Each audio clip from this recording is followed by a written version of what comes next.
Well, good evening, ladies and gentlemen, and welcome back to GG1 College Esports Championship. First things first, you guys are obviously noticing that Lucifer is gone. Yeah, no worries. I'll be here to take you throughout the entire day of action-packed Valorant matches. This is your host, Edge, and we are in day number 7. And, I'm already looking forward to this. It's been a really good. We're in day number 6. Oh my god, yeah, it's day number 6, and I'm looking forward to see what these teams are, gonna bring to the table today. It's been really good 5 days previously. So many intense matches, so many one-sided matches as well, and so many underrated and new players. All these players are college students. Keep that in mind. All of these players, they're playing these Valorant matches. They are all college students. So they're kind of studying at the same time. They're grinding at the same time. They are really good at the game and their studies as well. So with that in mind, we have 4 matches lined up for today. And at the same time, let's take a quick look at how the brackets work. So we have 48 teams, which are divided into 8 groups. And basically we'll be moving on then with one team from each group that takes it down to a total of 8 teams, which then will be divided into 2 groups with 4 teams each. And then we'll have a qualifiers, and after that we'll be moving on to the playoffs, which is the semifinals and the finals. That is something all these teams are in for. And one more thing to keep in mind is that this is just the phase 1, guys, and we already see a lot of unexpected plays coming in. And also you guys need to keep one more thing in mind, that all these teams are playing for this massive prize pool, 5 lakh Indian rupees. And okay, let's just talk about the Valorant once again. It's 1,74,000. And if the team, ends up in top position, they're going to walk away with 80,000 rupees. And if you're in second, excuse me, my bad, that 80,000, yeah, it choked me up a bit as well. But yeah, being a college student and that amount of money just by playing a game, that's just insane. So yeah, second position, 40,000 Indian rupees is still pretty hefty. But yeah, it doesn't matter if you're in the third position, you'll be going home with 20,000 in the bank. But at the same time, it's not just about the teams. We are also awarding players with special awards like Best Player, Player of the Week, Best Econ Rating, and Best Combat Score. So that's one more thing that these players are going to keep in mind and aim for as well. Because apart from these, like the 80, 40, and 20, that's going to be divided, right? But these player awards, they're going to keep them to themselves. That is something they're going to keep an eye on, and we should keep an eye on the players as well. With that being said, first map, it's going to be Bind, and it's going to be between Ashoka Captains and Christ University Lightning. If I'm not wrong, Christ University is the one in Bangalore, right? Yeah, so I'm really looking forward to see if there are any really good players. I know there are a lot of smart people there. Let's see if they have any really good players there. But with that being said, map of Bind, absolutely beautiful match. And beautiful map.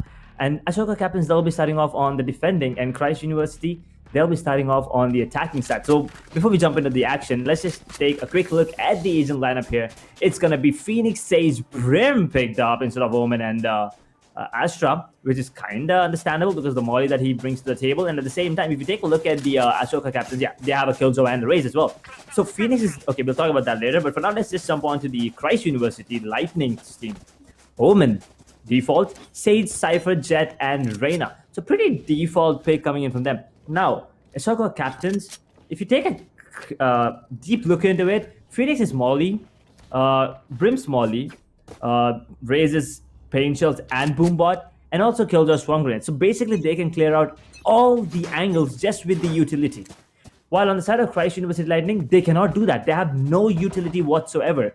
The damage dealing util I'm talking about here. They do have a Cypher, which is really, really good, especially after the buff. But yeah, Flight with a beautiful shot onto Pavan there and gets another one onto Sage as well. He's still on 100 points of health. So that means he has not taken a single hit, which is something that Christ University is going to be bothered about. Because, getting 2 frags, not even dealing a bit of damage onto the opponent. Boom, headshot. Make that a triple. First round, and Flight is already taken off. Yeah, Christ University, they are on the back foot right now. 2 versus 5, 1 minute on the clock. The spike is still in the hands of Omen, but they're on the other side of the map. And look at this right now. Phoenix is reading this perfectly. He got 3 kills onto a B. He knows that they're not going to, engage him and challenge him anymore. And these things absolutely destroys those 2 last players. That's a flawless round coming in from Ashoka Captains. And Christ Universal Lightning, they got hit by lightning, to be honest. Yeah, once again, I mean, this was all purely aim round, if I could say, completely aim based. Yeah. So Ashoka Captains, that was a really good round coming in from them. And if this is the game that they're gonna bring, I mean, aim is the name of the game. But if this is what they're gonna bring to the table, I think Christ Universal Lightning, they're gonna have a really, really tough time here. Dealing with the players of Ashoka Captains. But yeah, with that being said, it's going to be an eco round coming in from them. So this round should go into the favor of Ashoka Captains. Unless Christ University Lightning, unless, like if they pull out something really, really miraculous from their bag. Well, it doesn't look like it's going to happen because, all the players on the side of Ashoka Captains, they're playing it really, really safe. He actually peeks out. Shoulder peeks, gets one, desynced. Whew. Oh, Terry on the other hand gets a kill on the Jet as well. Desync with another one as well. Now that's going to be a 2 versus 5. Once again, Spike dropped in towards the shower area. There's no way that they can actually retrieve the Spike. And Desync is actually going to get their ultimate orb as well. Desync might actually get the third one here as well. It's actually going to be Sage getting the kill on the Pavan. Oh, whoa. Okay, Sage with a beautiful kill on the Terry. Did he retrieve the weapon? Yes, he did. He does not have the heal anymore. But he might actually, yep, he's going to go down in the hands of Flight. So that's going to be a 2-0 scoreboard lead for Ashoka Captains right now, but I mean, it was an eco, so you kind of understand that, right? Not really an issue. It's just still the early phase of the game. 2-0, understandable, but now Ashoka Captains, they're going to be on the bonus, and Christ Universal Lightning, they are going to be investing in a full buy round. And if this goes into the favor of Ashoka Captains, then Christ Universal Lightning, they kind of have to rethink their strats and come up with a better execution. But for now, looking at it, it looks like the Christ Universal Lightning, they're making their way towards the A side there with a full buy. Oh, no blast? Oh, is that the economy damage? Oh no, that's really unfortunate. No economy on Jed. That is something you gotta keep in mind. And he's saying he did invest in a Vandal and Terry upgraded to a Vandal as well. He gets a kill on the Reyna. Oh my god. That is something we did not see coming. We did see that there were a lot of specters, but Terry now pays for it because he just got down. But they still have like 4 players left, and Christ University is still on the back foot with a man disadvantage, but it really doesn't matter. 1 minute on the clock, and Spike is now in towards the showers. There's only 2 players towards the A side, so if Omen and Sage decide to go towards the A, Brim and Sage might actually make it happen, But Phoenix, ooh, look at Phoenix's positioning. He's actually making its way towards the A, so that the read coming in from Flight is just too good. Not just his aim, his read. He's reading Ashoka Captain. Sorry, he's reading Christ Universal Lightning pretty perfectly. And once again, as soon as they start rotating, Flight starts rotating. But Killjoy, yeah, it's going to be Killjoy's round this time. Killjoy is in a really tough spot there. He might actually get a couple of frags, or he might actually just go down instantly. There's no other way. I think Cypher will be the one contesting, and as soon as he... Oh no, there's no way the fight can be planted anymore. Flight gets one, Flight gets another one, and Killjoy will be the one sweeping off Cypher from the server, making it 3-0 Ashoka. Oh my god, that is just insane. That was a beautiful round coming in from Ashoka Captains, but at the same time, Christ Universal Lightning, they did a really good try, That was a good try coming in from them. But nevertheless, let's keep it in mind that Ashoka Captains, they're on the defense. Christ University, they're on the offense. With that lineup, I mean, it's not impossible to win with that lineup, but at the same time, you gotta keep in mind. But yes, Sage with a beautiful shot on the Master and Terry, and that gets a kill on the Sage as well. That's gonna be a 3 versus 5. Instantly heals him up. Oh no, that's a beautiful round coming in from Sage there, especially using that slow perfectly and also healing in an instant. That pain shot's gonna deal a bit of a damage on to Cypher there, but never mind. Desync is in a really good spot there. Terry, he's not scared anymore with that Phantom in his hand. That looks absolutely beautiful, by the way. Christ Universal Lightning on the back foot once again. It's an eco. So winning them the round is like, asking a bit too much. Well, maybe they can get a couple of kills, right? That's not impossible. They can do it.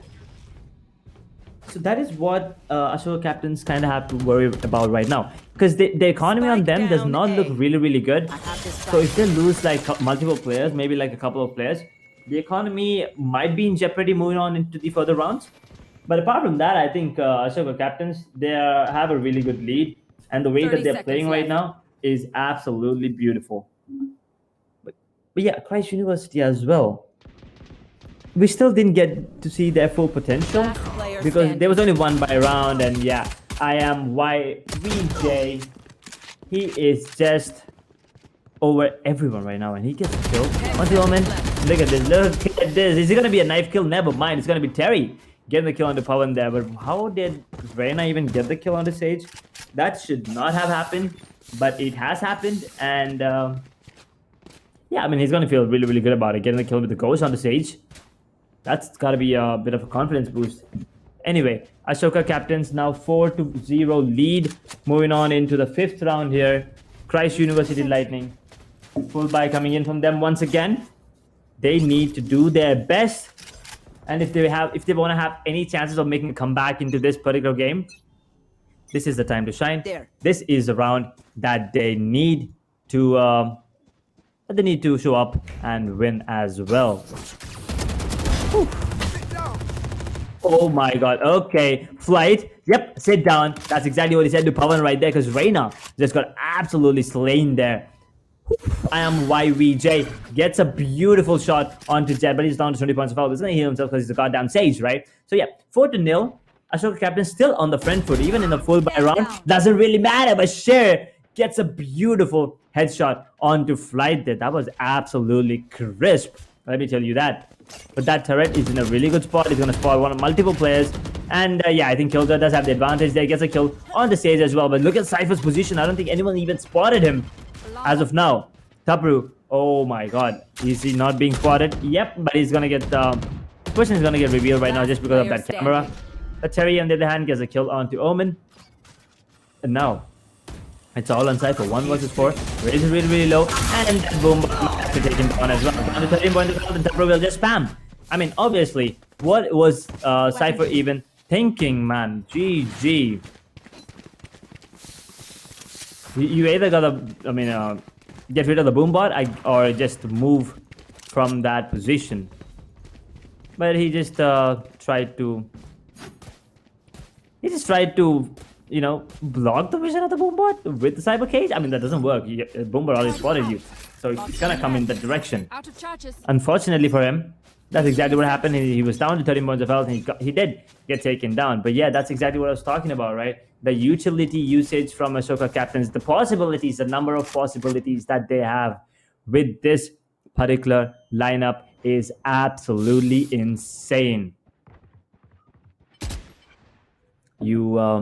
You can just jump into the site, or you can play it really slow and make sure that every single corner is secure and cleared. And once again, Flight with the entry is running it back, does get taken down by Pawan though, but doesn't really matter. He did get you into right now. It's gonna be a 4-5 situation here. Tapru is beautiful. Zed almost taking down Tapru there, but Tapru with the double kill gonna get taken down by Omen there, who's gonna go down in the hands of Terry. Now it's all on Reina. Pawan in a 1v5 situation. He does have to impress. He's gonna pop it down, and now for him to clutch this, it's really possible because no one even knows his position. So for him to do this, and the spike is actually dropped. So you kind of have to keep that in mind. And I think Flight is now suspecting that he might be in a CD position. He's down to 55 points of health. He does have a Reaver Vandal in his hand, and also the Empress pop. So it's all gonna be on the timing and the positioning right now in Flight. Oh, he actually caught it. And never mind, Pawan. That's a beautiful headshot. Gets one. Pawan, he tries to tap once again, but Terry says no, that's not gonna happen again. And that's gonna be 6-0 in the favor of Ashoka captains. And Christ University Lightning, I'm not really sure what's happening to them right now. Everything seems to go wrong. Everything is going against them. Unfortunately, really sad to see this. But yeah, apart from that, Ashoka captains, man, they are doing a really good job here. Moving on to the 7th round right now. Whew, damn. This is just OP now.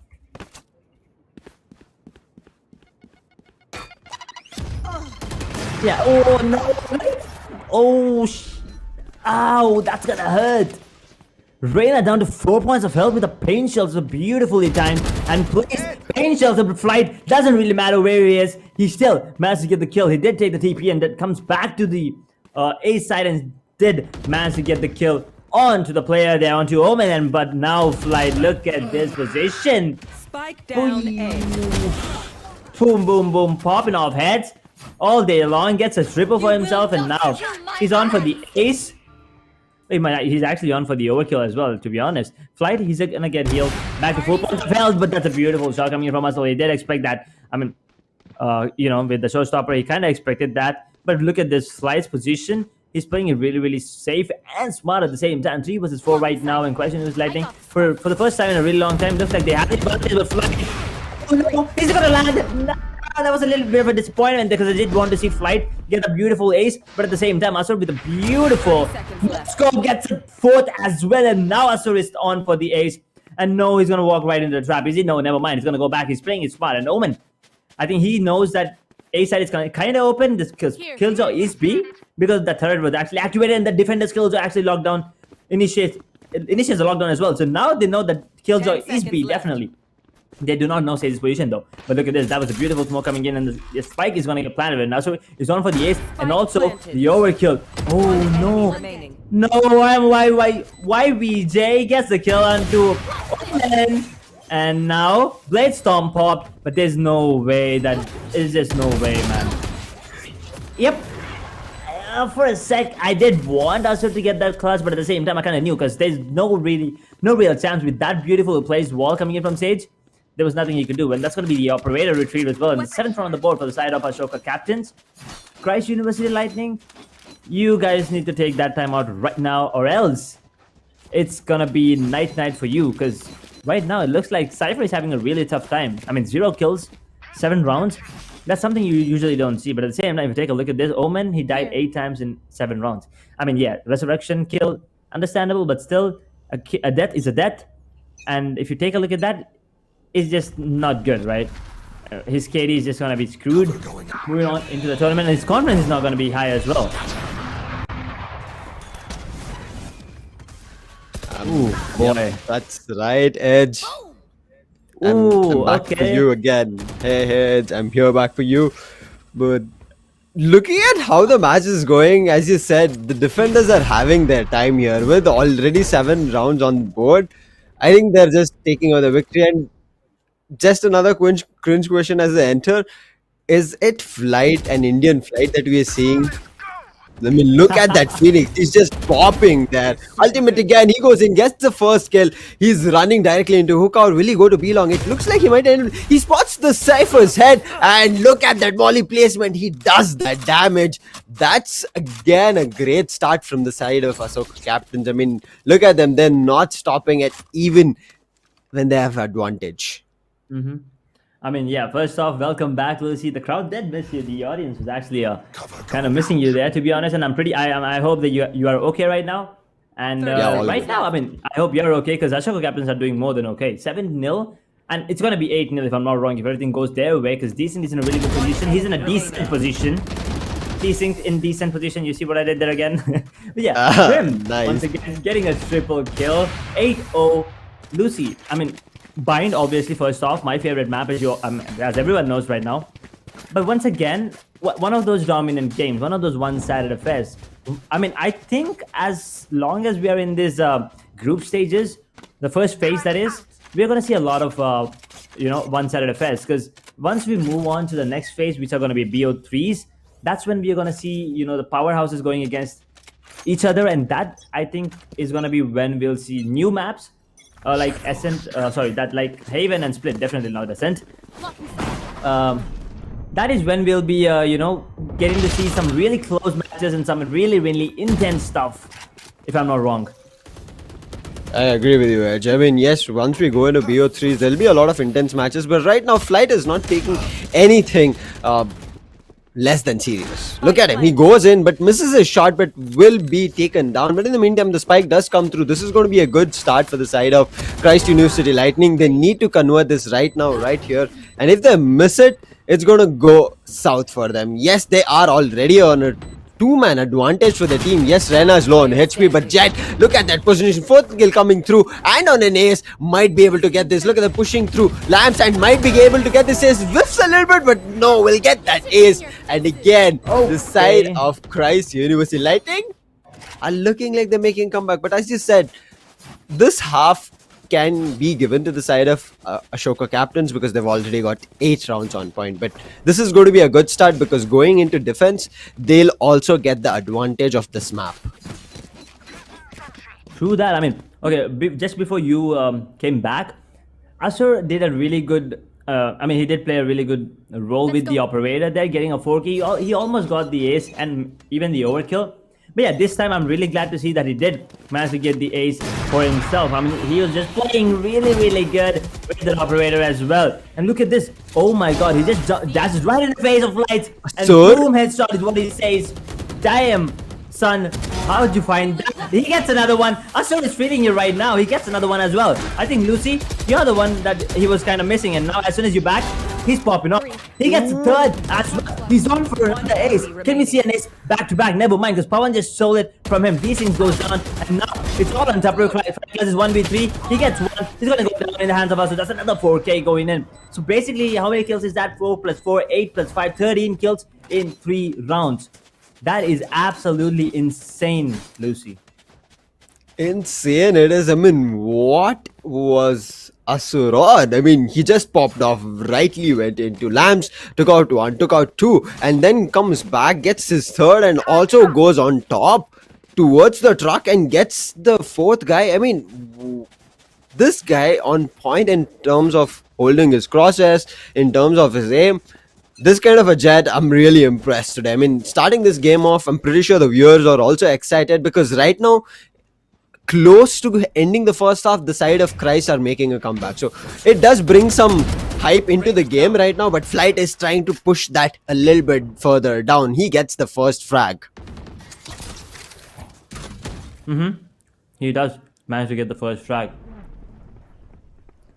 But now, once again, I mean, as long as Flight is alive, I think the hopes for Ashoka captains are alive. But yeah, as soon as it goes down, man, that is the... Oh no, Ashoka went down as well. That's the hopes of Christ University Lightning going down, but never mind. It's going to be Omen getting a kill on the kills. They're trading it up, putting it back to a 2 versus 2 right now. And both players from the defenders side are towards the CT. Now, the smoke's gone. What is it gonna be right now? Because looking at the position, I think the defenders can make a pretty good retake here. But at the same time, let's see. I mean, they do have 2 more sky smokes on brim. So this is going to be really interesting to watch, Lucy.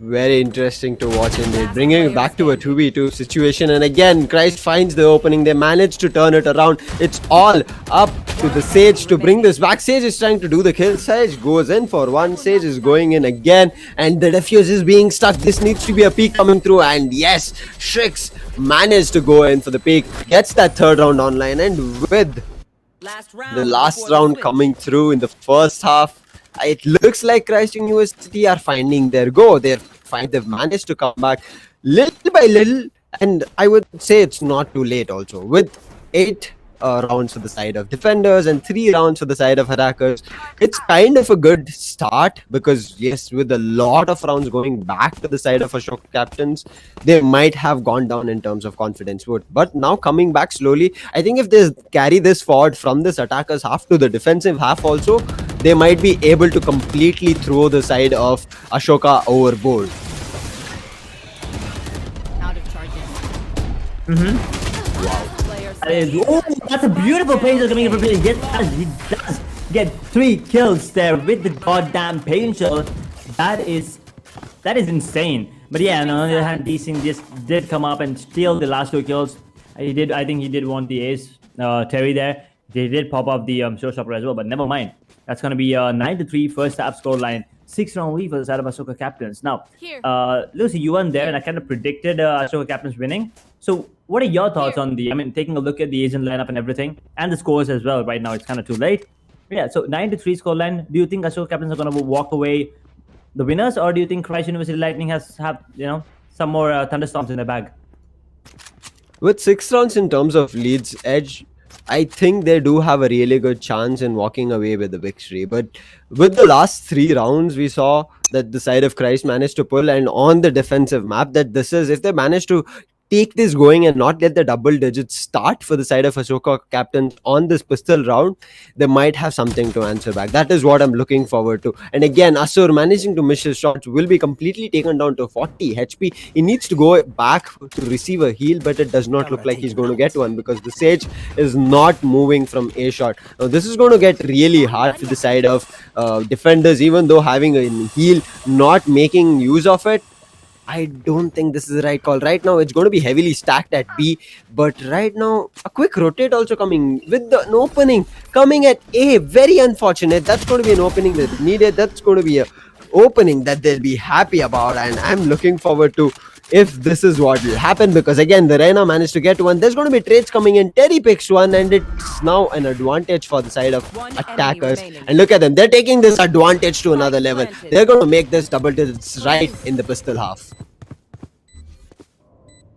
Ooh. Man, if if this round goes into favor of Ashoka captain, that's gonna be really troublesome for the side of Crash University Lightning. Because yeah, as you said, double digit. While the opponents are still sitting on 3, is something that you don't want. But yeah, Terry's gonna make sure that it happens, and it goes into favor of Ashoka captains. 10-3 score line and 7-round lead already, and this round should be an eco coming in for the side of Price University Lightning, or maybe they will actually force because they have no other option. They're already too many rounds down, too many rounds behind, but I think they are gonna actually eco, and Cypher is having a really tough time here, Lucid. 0 kills, that is just hard to watch. Yep, I did see that on the scoreboard. I'm feeling a little bit bad for him right now because he's going to be the Cypher. He needs to hold the side down strong. If he's doing that job, I think it can be okay. But with 12 deaths that he has and not even picked a single kill, the team is feeling a little bit difficult because of that. Again, you can see this advantage of an anti-eco round has been taken a little bit far, and look at that. Reyna is completely taken down to HP, will receive a healing, but right now sight has been taken over. Terry takes the opening frag. Terry is not stopping, he goes into heaven. He's going to pick one more as well as Flight is, and this is going to be a 5v2 situation with third kill coming in for Terry. It's all that Waka can do right now. Maybe take out a rifle, because otherwise it's going to be a flawless round coming in for the side of Ashoka. And it is. Ooh. Yep, another flawless round going in to the side of Ashoka captains there, but now it's the Byron coming in from Christ University Lightning, and this is the final chance that they have if they wanna, do any sort of a comeback here. 11-3, it's hard. 8-round lead, it's kind of hard to beat, but I think they can actually do it because Asura was popping off. And if Cypher can just help him out a bit, maybe on the defense at least, we might be in for a bit of a comeback, if not maybe going all the way. Yep, I agree with you. But 11 rounds, I'm kind of worried right now, because if they manage to bring it back, they need to bring it back round after round. I mean, you will also agree with this. They need to constantly do it every round. Again, look at it. Asura goes in, but he'll be immediately traded out. That's going to be again a 4v4 situation, and it does not look like the side of Christ are ready for it. But somehow they managed to bring back. And Ares being picked from the Cypher, he'll also try to bring it back. Now it's a 4v2 situation. Might be doable in making their 4th point online. Ooh. Now Christ actually just walks right into that's Pummel actually walking right into the closet of Flight now, putting it back to a 2 versus 2 because he just took down Cypher as well. But the Spike, look at Spike's position. That is not in a good spot right there. That's a beautiful flash coming in from Flight. But Asur is ready for it. Never mind, Flight is more than ready. He gets the kill. And now Omen versus Brim, they're standing right next to each other right now. And if Waka just decides to walk through the smoke, he's going to go down. It's all going to be in the timing of the smoke and the positioning of Desync as well. Never mind, he gave away his position. Yep, Desync, even though he does have a Spectre in his hand, he's going to take down Waka there, who had a Prime Vandal in his hand. With that being said and done, Ashoka captains, match point, Christ University Lightning. It looks dark right now. The skies are not clear for them. I agree with you. It's not looking brighter on the side of Christ University Lightning. They might have lightning, but with lightning, the dark clouds come through. And right now, the dark clouds are on their head. Very unfortunate for them, but if they can bring things back, but with Matchpoint Online losing their full buy round, this is what I said. Defense is the map that it becomes a get-go, but they're not able to hold the fort down. Very unfortunate. Now it's going to be in a very fast A execute as well coming through. The boombot is done. The boombot goes down and reveals Pawan's position. Now Pawan needs to be worried about this and make a safe movement. But look at that position, not great. Terry Reachit gets a first kill. Ooh, now Showstopper used. But yeah, I don't think he's gonna find anyone right now because, you know. Oh, never mind, because everyone's just walking away now. To the Price News Lightning, I think it's all done and dusted here right now. Ooh, look at that Cypher. Oh my god, I thought for a second I was actually gonna get one kill before going down, but yes, Trix, he's gonna get one decent going down in W. I think that was a miscalculated teleportation there. But yeah, nevertheless, it's gonna be a 2 versus 3 situation here. 2 versus 3 retake with the spike being planted in like what 25 seconds on the clock. This round is pretty much done and dusted. One, Raka gets another one as well, and now, oh my god, that's a beautiful swarm grenade placement. That's it, done and dusted. Lucy, here we go. Well played, Asuka. With the lightning. Not this day, not today. Taproot with the final blow onto Omen and Sage there, making it 13-3 in the favor of Ashoka captains. One thing that I would say that Christ University Lighting need to be happy about is that the Cypher got a kill after 15 deaths, 1 kill at least, so something to find a way to get a kill, but it was an Aries kill. Nonetheless, maybe it was not his day today, but on the other end, Flight, he was feeling himself. I mean, look at him, 21 kills with 8 deaths, only 4 first bloods for his team, along with Terry, who has done a terrific job, along with 18 kills and 3 first bloods. So the duelists have been doing their job. Every round of the get-go, they've been doing their job. The same goes for Asur from his team.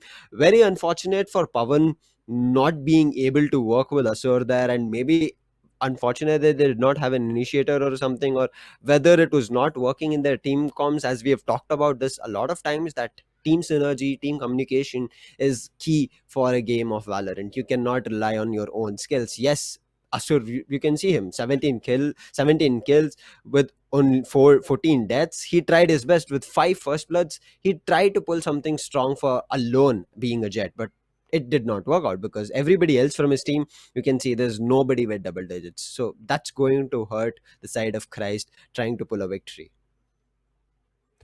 Yeah, I mean, yeah, you're right. Asur was the only one actually trying, and 17 kills. The next highest is 7, like 10 kills behind. It's really unfortunate. He also has the 5 first plus. I mean, he's the highest in the server, to be honest. Flight with 4, Terry with 3, Decent with 2, Taproot and Sage 1 each. That was a brilliant gameplay coming in from all these players. But yeah, at the same time, the better team's gonna win. And today was Ashoka captains. I think Cypher was just having a really bad time, but at the same time, Reina could not pop off. He was trying to flex in like multiple rounds with those one taps, but apart from that, there was no real coordination in the team. I mean, you can take a look at the combat score, 91 average combat score on Pawan. Being a Reina, that is not something you usually you usually see on them, right? That is just disappointing. We have seen a lot of good Reinas. We've seen a lot of terrible Reinas as well. But I think it's just one of those bad days, and I'm pretty sure Christ University Lightning, they're gonna take their time out and come back stronger the next time. I agree with you. I mean, a very intense first match, because initially, as we saw, Ashoka captains were walking away with round after round, but initially, with around 8 rounds done, they did manage to find their footing in the later part of the first half. It looked like they did have a chance to make a comeback, but unfortunately lost it in the second half, coming through completely. So that's about match 1 done. So as Edge mentioned, maybe a comeback later down the tournament, but right now we'll be heading into match 2. That's going to be Engineering College Riders. Nice name, I like this. Like, they're going up for what they're doing. Engineering College Riders versus CMR Chasers, cool. And again, it's going to be on the map of Ascent. Yeah, that's exactly why I was like, just nodding my head. I saw your face there. Yeah. I mean, I was really happy we started off with Bind. I was actually hoping we'd see Haven split or Icebox even. But yeah, I mean, I kind of knew it was coming. I kind of knew it was coming that, like, multiple maps of Ascent. But yeah, here we go. First map of Ascent, actually in match number 2. Engineering College Riders. Yeah, that's a really good name. CMR Chasers. I know CMR College. Not really sure which exactly. I mean, there are a lot of branches, so not really sure which exactly it is. Select your agent. Isn't once again Sova's map. Seeing a Sova on the side of CMR, not really surprising, but it's. Oh, wait a second. Engineering College Riders, they have an edge. Hello there, Edge. Hey, Edge, I hope you're not like doing multitasking right now. Huh?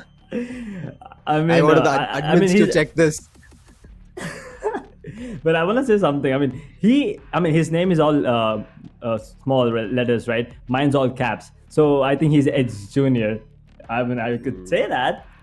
My name is usually in game is all caps, and his is all small letters. But yeah, with that being said, Sage, Brim, Jet, Killjoy, Reyna, pretty basic.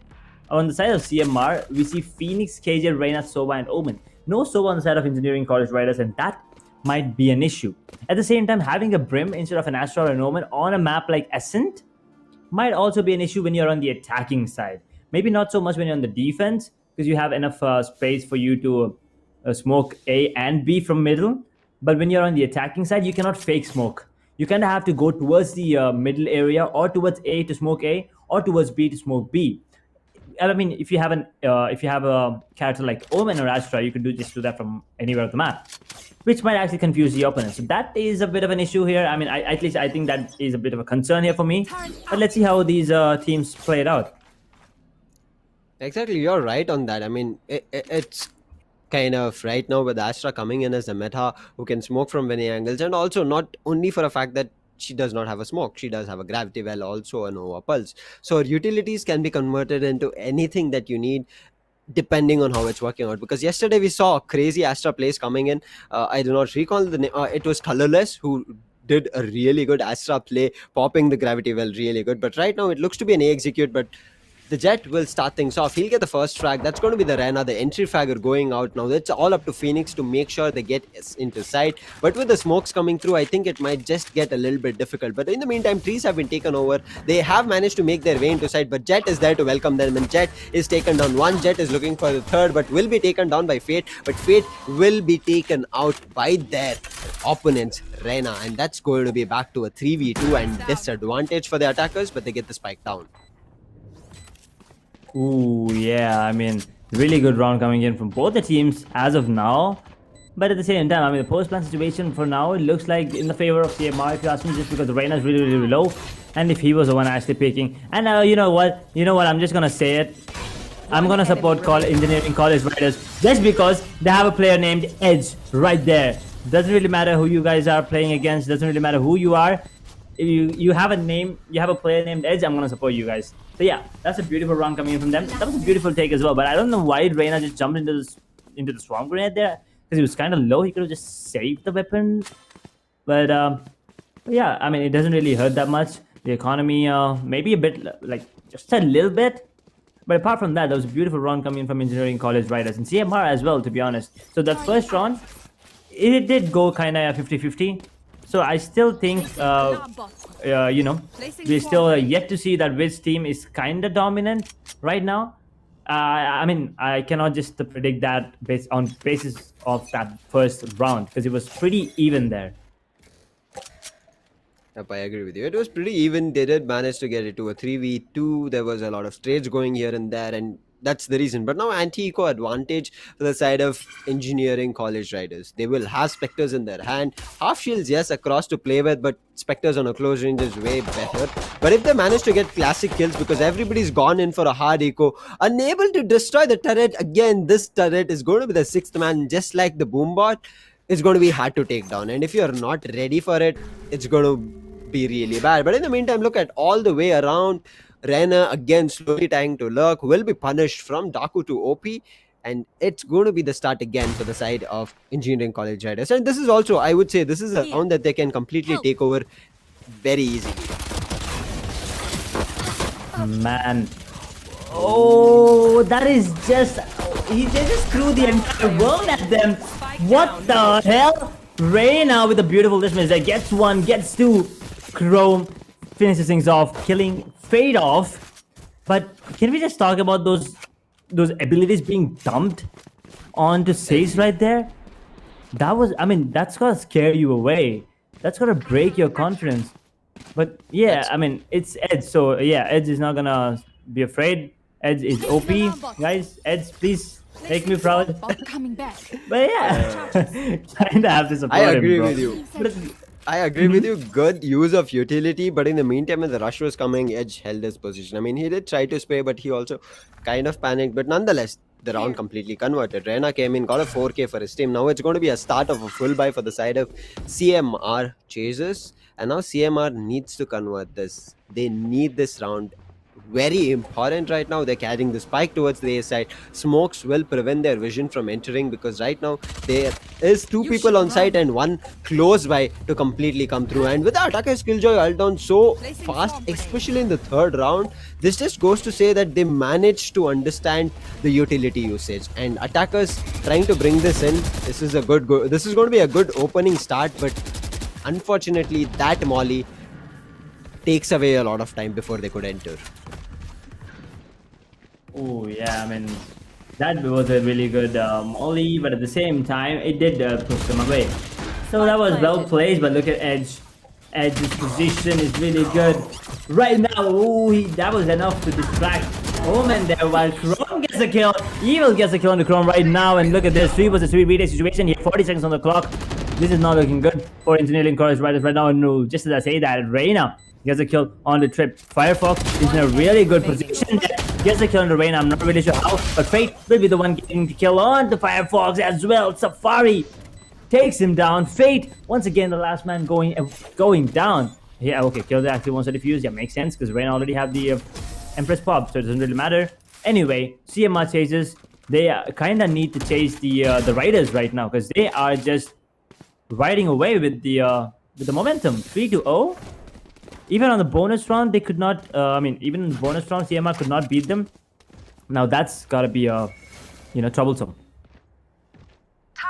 It's going to be troublesome, as you said. They lost their full buy round coming through. You can see now they have kind of good buys right now. They're scavenging for it. There is a couple of half shields as well, so it's not completely great for their end, and there are a couple of people are still going in for a save. So this is kind of a mixed and a weird buy coming through, because if this does not convert, the side of CMR chasers might end up hurting their economy, because again, in going to the 5th round, a couple of people will have full buys, couple of people will have broken buys. So they need to be sure about what they're trying to exit, because the round has already started. The smoke does come through to prevent the attacker's vision. Again, they're trying to spam market, but Edge will not give them that free pick.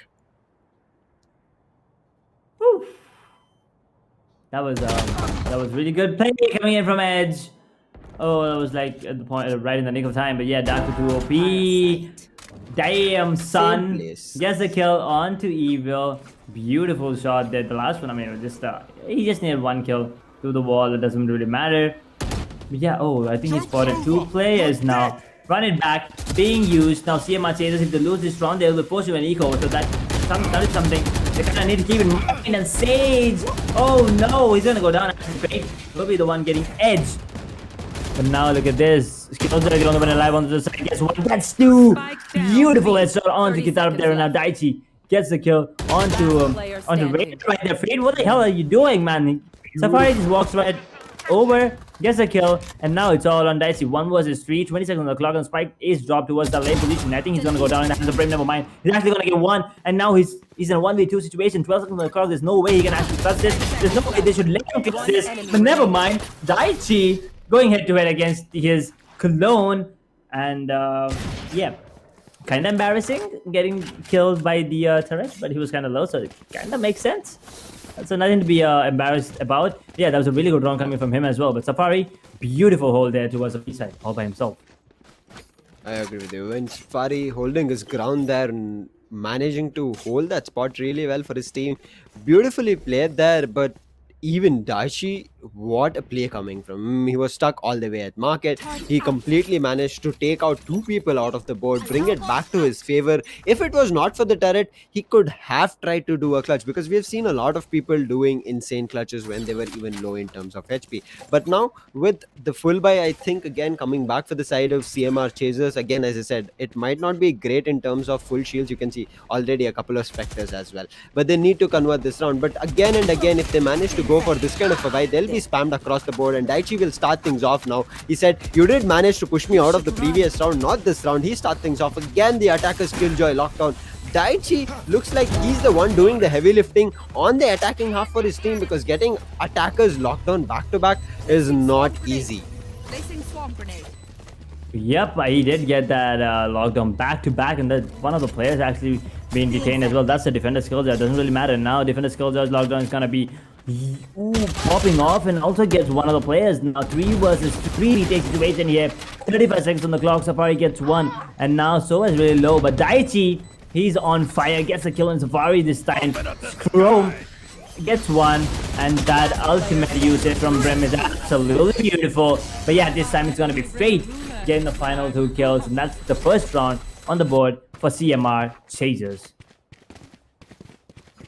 Good start for them indeed. I mean, they used it perfectly, got the plant, and they just moved out from the side. That's what you want. Went for a post plant situation along with the Omen as well as Daichi, who were at A shot. That's just beautiful positioning coming from them, because you saw it was getting smoked. Even Brim's ultimate, the orbital strike, did come to shot, but Daichi managed to time himself perfectly that he does not receive any damage. Also, make sure he comes out safe from that deep fryer. So that's going to be a start coming in for the side of CMR Chasers, but they need to continue it back to back. This Owl Drone now going through Cat might be able to reveal this Reyna here, but no, it's going unchecked, and that's going to be Daku converting it. Very unfortunate, but Daichi on the blind will get 2 kills. Wait, what just happened? 2 different sides? 2 different amusements? Man, that's exactly what happens when you have some really new and really good talent going on head to head against each other, and that's exactly what's happening right now. And Edge, oh no, he gets taken down. But look at Firefox. He can actually get multiple kills here if he just follows trigger discipline. Gets 1, gets 2. He's on for the triple. He might actually get it, but never mind. Daichi's actually now skipping, and he's going away towards that A position. He does have the spike in hand. He's gonna close it, and that's gonna give away his position, and that means he can actually get the plant for free. But look at this. Jet is kind of confused right now as to what to do. When now Killjoy, he's gonna place his swarm grenades, and I think he's gonna play under the heaven right now with the operator. Not a really good idea. But you know, if Jet is peeking him at the same time as Killjoy, then I think Daichi is in trouble. Otherwise, Daichi should walk away with the round pretty easily. That double scope kind of screwed him up. But yeah, nevertheless, that was a beautiful round coming in from Daichi. Once again, he's the one that's actually popping off. Already under 10 kills. Although his team, is 4 rounds behind, he's the only one on the scoreboard with a double-digit scoreline there. Yeah, for a Sentinel to have double digits with just 6 rounds done goes to say a lot, because look at the defending side.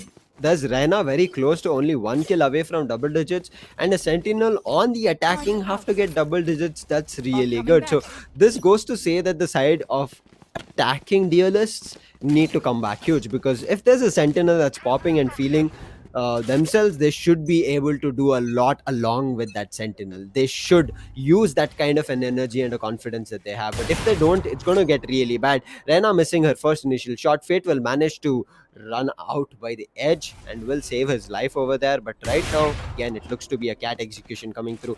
Daku will go back at the nick of time as Evil makes his entry. Ouch! Ooh, boy. That was... Yep, he did come back, check it, and he did pop it off. But yeah, Safari on the other hand gets the kill on the Fate. Now CMR Chasers on the back foot once again. That is something really, really troublesome, and kind of something that they kind of have to keep in mind. And, CMR Chasers, the way that they're executing the sites right now, nothing's going their way unless they get multiple frags when they enter. Otherwise, once the entry tracker goes down, everything and everyone goes down. Dicey gets the kill onto Edge, and now, okay, I think his position is spotted, but never mind. Firefox will actually get the kill onto Dicey. That's the main player gone down. Trip will obviously trade it out, but no, boy, beautiful timing there coming in from Kitar, but Daku instantly switches one out. Great, and Killjoy versus Sova with the ultimate on him as well. Hunter's free available, but doesn't really matter because he's up close. He cannot actually pop it, because if he pops it, Killjoy might actually take him down. So now Reyna with the flash, I think they're gonna peek at the same time. They think he's under heaven. That's exactly where he is right now. Reyna, he's gonna get the kill. Instantly dismisses and goes back to take the operator. That's gonna be another round going into the favor of Engineering College Riders. Engineering College Riders, what a good retake coming through. I mean, I would have said Trip did have a good positioning and also had a great chance to convert it, because both the players were isolated. There was no good crossfire coming through on that retake, and him missing that shot on Reyna was very unfortunate. If he managed to take things apart from there, I think he would have had a really good chance in converting it. But right now, Engineering College Riders are feeling themselves, and with 5-round lead, they'll be more than happy with just 7 rounds done to walk away with more and more rounds. But right now, here is where CMR Chasers need to make a comeback. Yes, it's an eco, and look forward to doing an economy damage, because right now, yes, the economy is kind of well balanced. If you would, I mean, not well balanced, it is kind of okay, not even good, okay, but okay, let's talk about economy later, because Daku has started popping himself off. Daku is popping off with the operator, as you mentioned, and Reaver operator is something really, really cool as well. Especially the red variant, man. It just looks really good. And the sound. Ooh, yeah, the sound and the finisher. I mean, the way that the entire goddamn sky becomes dark, like purple.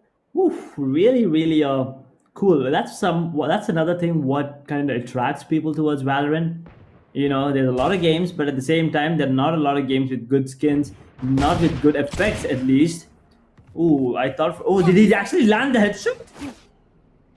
Down to 5 points of health. Firefox. Them. Ooh, yeah. That, I mean, if it was close range, he would have gone down. Since it was really, really far away, 145. Damn, dude. That was sick coming in from Reyna right there. That is sick indeed. But right now, this side of CMR Chasers are playing this slow. They are still at a disadvantage, but that kind of a thing coming in from Evil says that his aim is crispy. So he can pull something like that off again, but he needs to be ready for it. If he's not, and if he's not anticipating that kind of push coming in, it's going to get very difficult for him. Daku finds the second one, and Firefox will manage to take him down, but Trip is trying to hold on into side. But 6 seconds on the clock, he's losing time. Chrome will pick him off, and it's all up to Kitarp to make sure he brings things back. But he saves a pistol. But okay, he has 2k, nearly 3k in his bags, and might be able to get a full buy there for himself. But very unfortunate that he could not pick a couple of people, because he had pushed into CT, and if he managed to pick a couple of people there, that would have been really good. But Edge, one thing that we just saw this, and even the admins pointed out to us, is the Engineering College Riders do have a really good name in terms of a team name, but look at most of the players. They have browser names.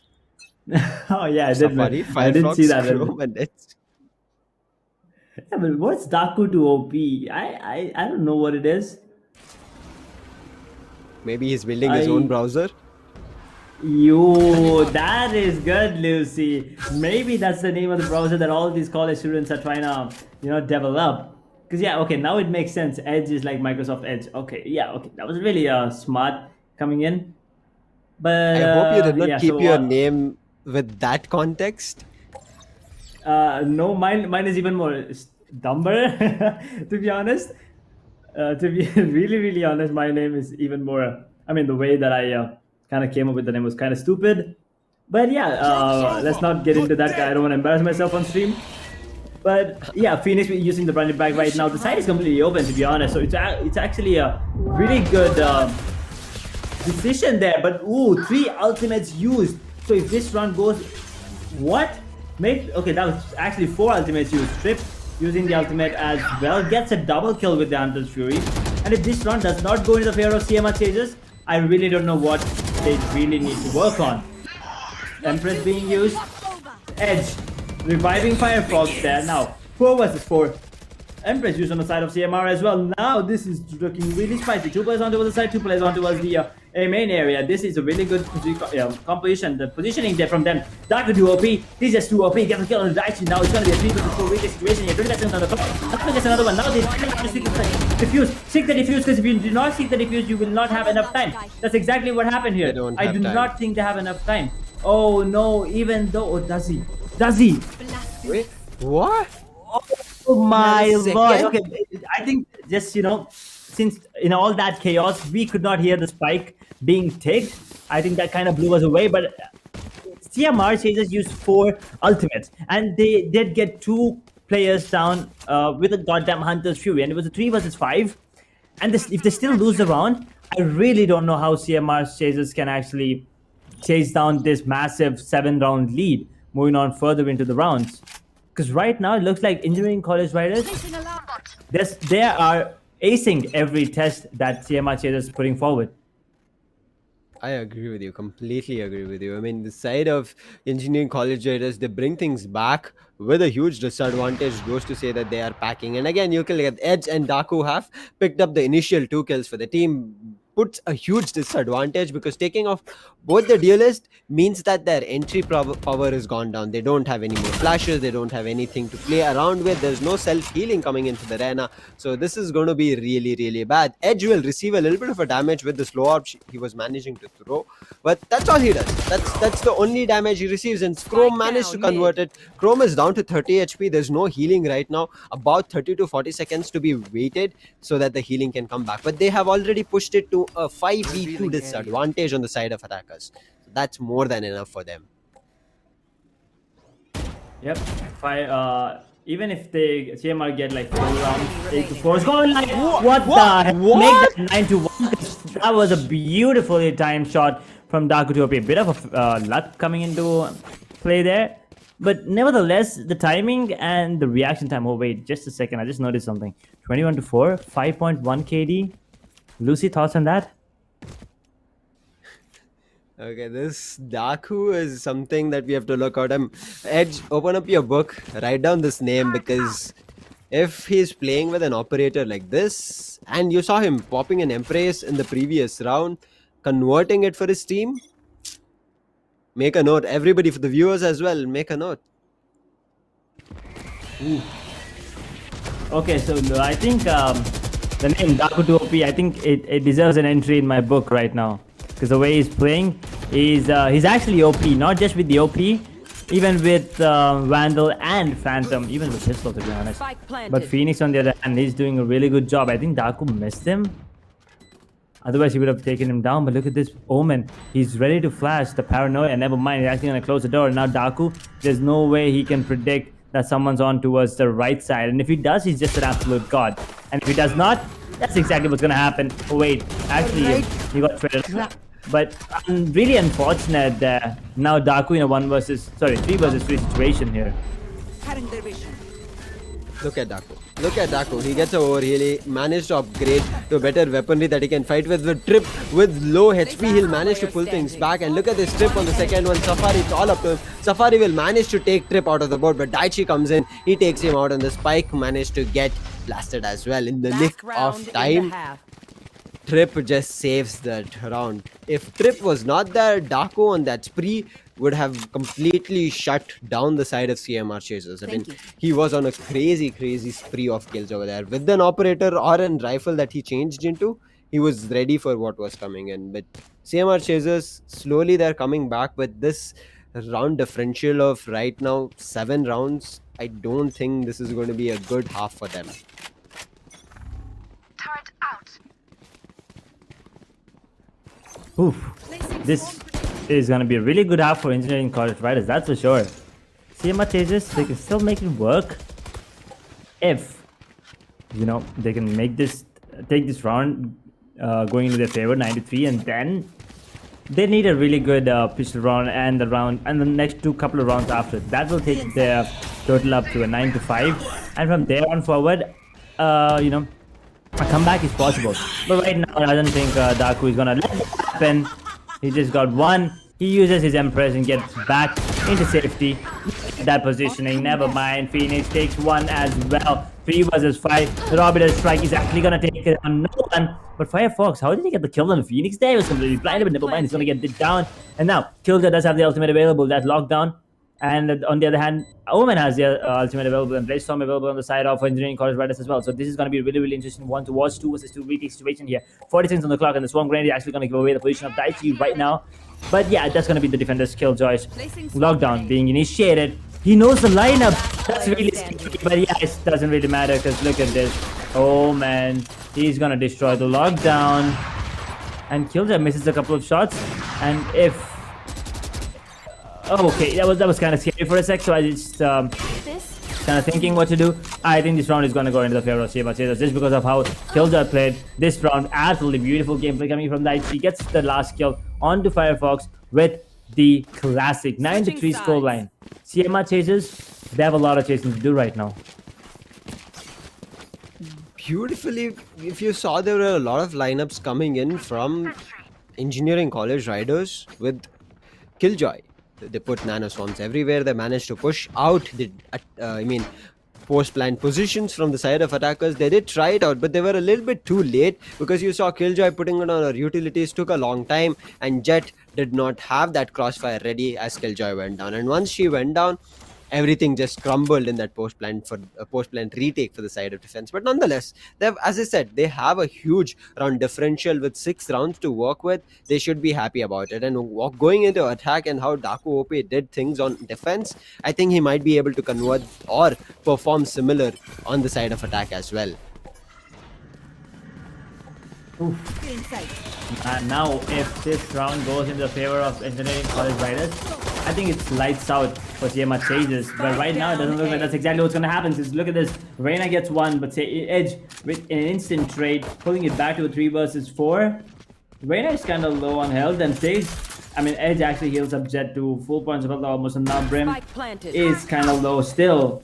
That shot Derman actually taking down. Never mind, almost hitting him.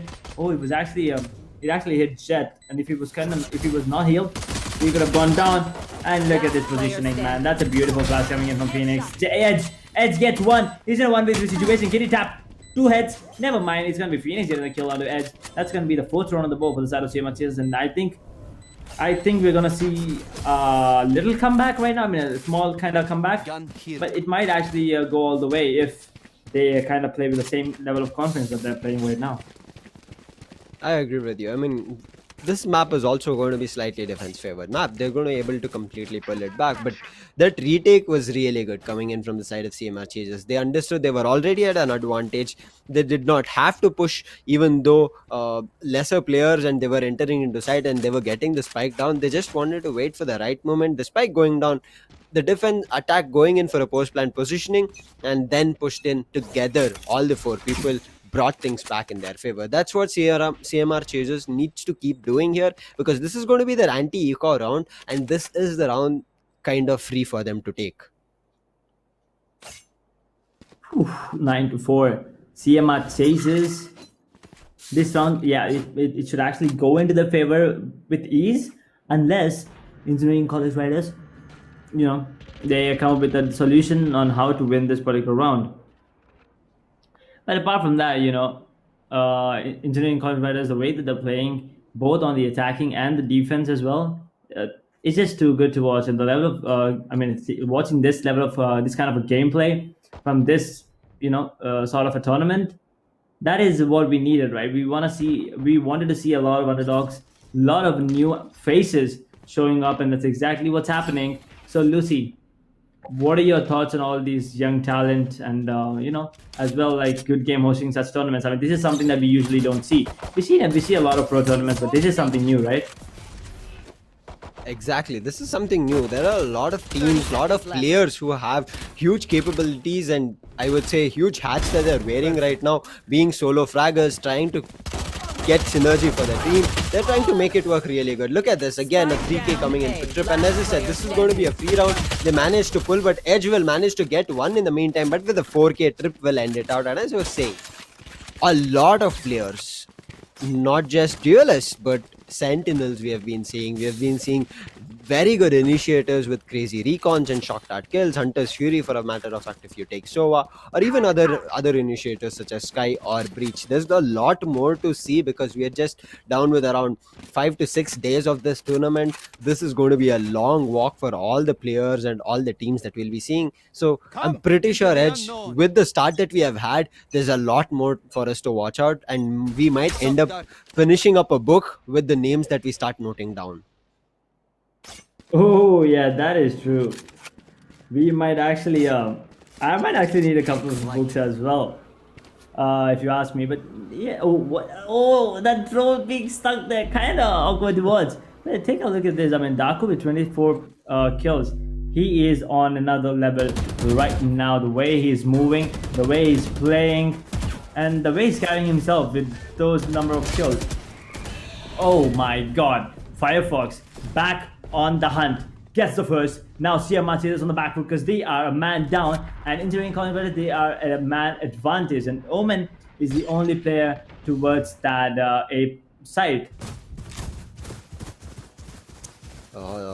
Now it's going to be a full buy round, and they don't want to let go of any round. And look at this, a very quick rotate that has gone in from CMR Chases. Yes, there's going to be a Killjoy who can hold down the site really well. With the reload, very unfortunate, will receive a little bit of a damage from the turret, but nothing to worry about because Garena can go for an overheal, and that's what Daku is doing. The alarm bot will reveal one position, Nano Storm gets popped, but in the meantime, Trip's position is also spotted. Trip has a turret to play with. Daichi on the side will manage to find one, but two people with their crosshairs right on his face will manage to take him out. But look at this, B main stab coming through. They'll manage to take out the spike carrier. That's an important frag coming through, but look at them, there's still 3 players alive, but time is ticking out. The clock is what the side of attackers need to be worried about. If they lose this just because of the clock, they'll not be feeling great, and looking at it, I think they will be losing the round just because of the clock and the spike carrier.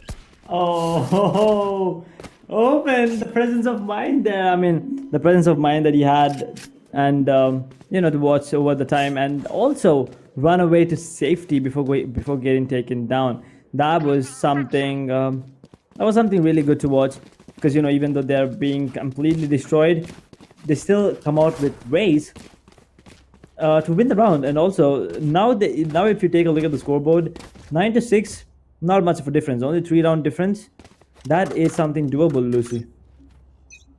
It's really doable. I mean, they've bought themselves back from a huge 6-round difference to a 3-round difference, and especially on a full buy, managed to convert it. I mean, it looked like they were going down, but Omen, as you said, presence of time, presence of the clock, and using his mind frame in a right manner to completely get that round back for his team, kudos to him. If he did not, it would have been an easy round that the side of Engineering College Riders would have converted immediately. But a very quick Hunter's Fury pop with only, I guess, a couple of players revealed. Trip says, that's okay, I'll get the first frag along with his own team Rena. They'll pick up 2 kills and get it to a 5v3 in terms of advantage for the side of defense. Ooh. Now once again CMR chases with the upper hand. 2-man lead. This is looking spicy right now, and I'm pretty sure Engineering College, they only need 1 round for them to walk away with the conference, and the amount of confidence that they have right now is not good enough. But yeah, whatever, Edge gets 1, he's gonna go down, and that's it. But yeah, I was saying, whatever they're trying to do, it's not going in their favor right now. Engineering College Riders, on the side of attacking, that is. On the side of defense, whatever they did was actually going in their favor, and it's completely opposite right now while they're on the offensive side. Man, right now CMR chasers are having a good time. I really like this because Edge, we talk about this a lot of times, that we are seeing a little bit of a close-paced match. There is looking like a team is making a comeback, but right now it looks like CMR Chasers are making a comeback. They've managed to find the first frags in their favor. The first bloods are coming through. Immediately, there's going to be a follow-up on the other end as well. I mean, it might be because of the Hunter's Fury that had walked out in the previous round, but they're managing to play in a similar pattern. They are not a way too aggressive. They've put down their utilities, and look at them holding down sides. They're watching a lot of positions. They're waiting for sound cues as soon as utilities come through, and right now they've understood that there's going to be a lot of utilities and guns at the side of B, but one person they need to be worried about is Firefox and that lurk. Mm-hmm. The way that they're playing in the lurk, as you mentioned, is a really crucial part. I mean, we see a lot of teams not doing that, but whenever we see a team having a lurk, they kind of almost be advantageous and also win the round. Because when you have a lurk flank, they kind of get those rotation kills, which is really good.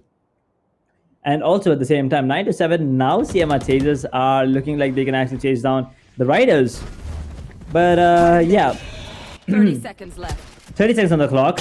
Spike is now making his way as a A-side. Daku OP once again. The operator gets one.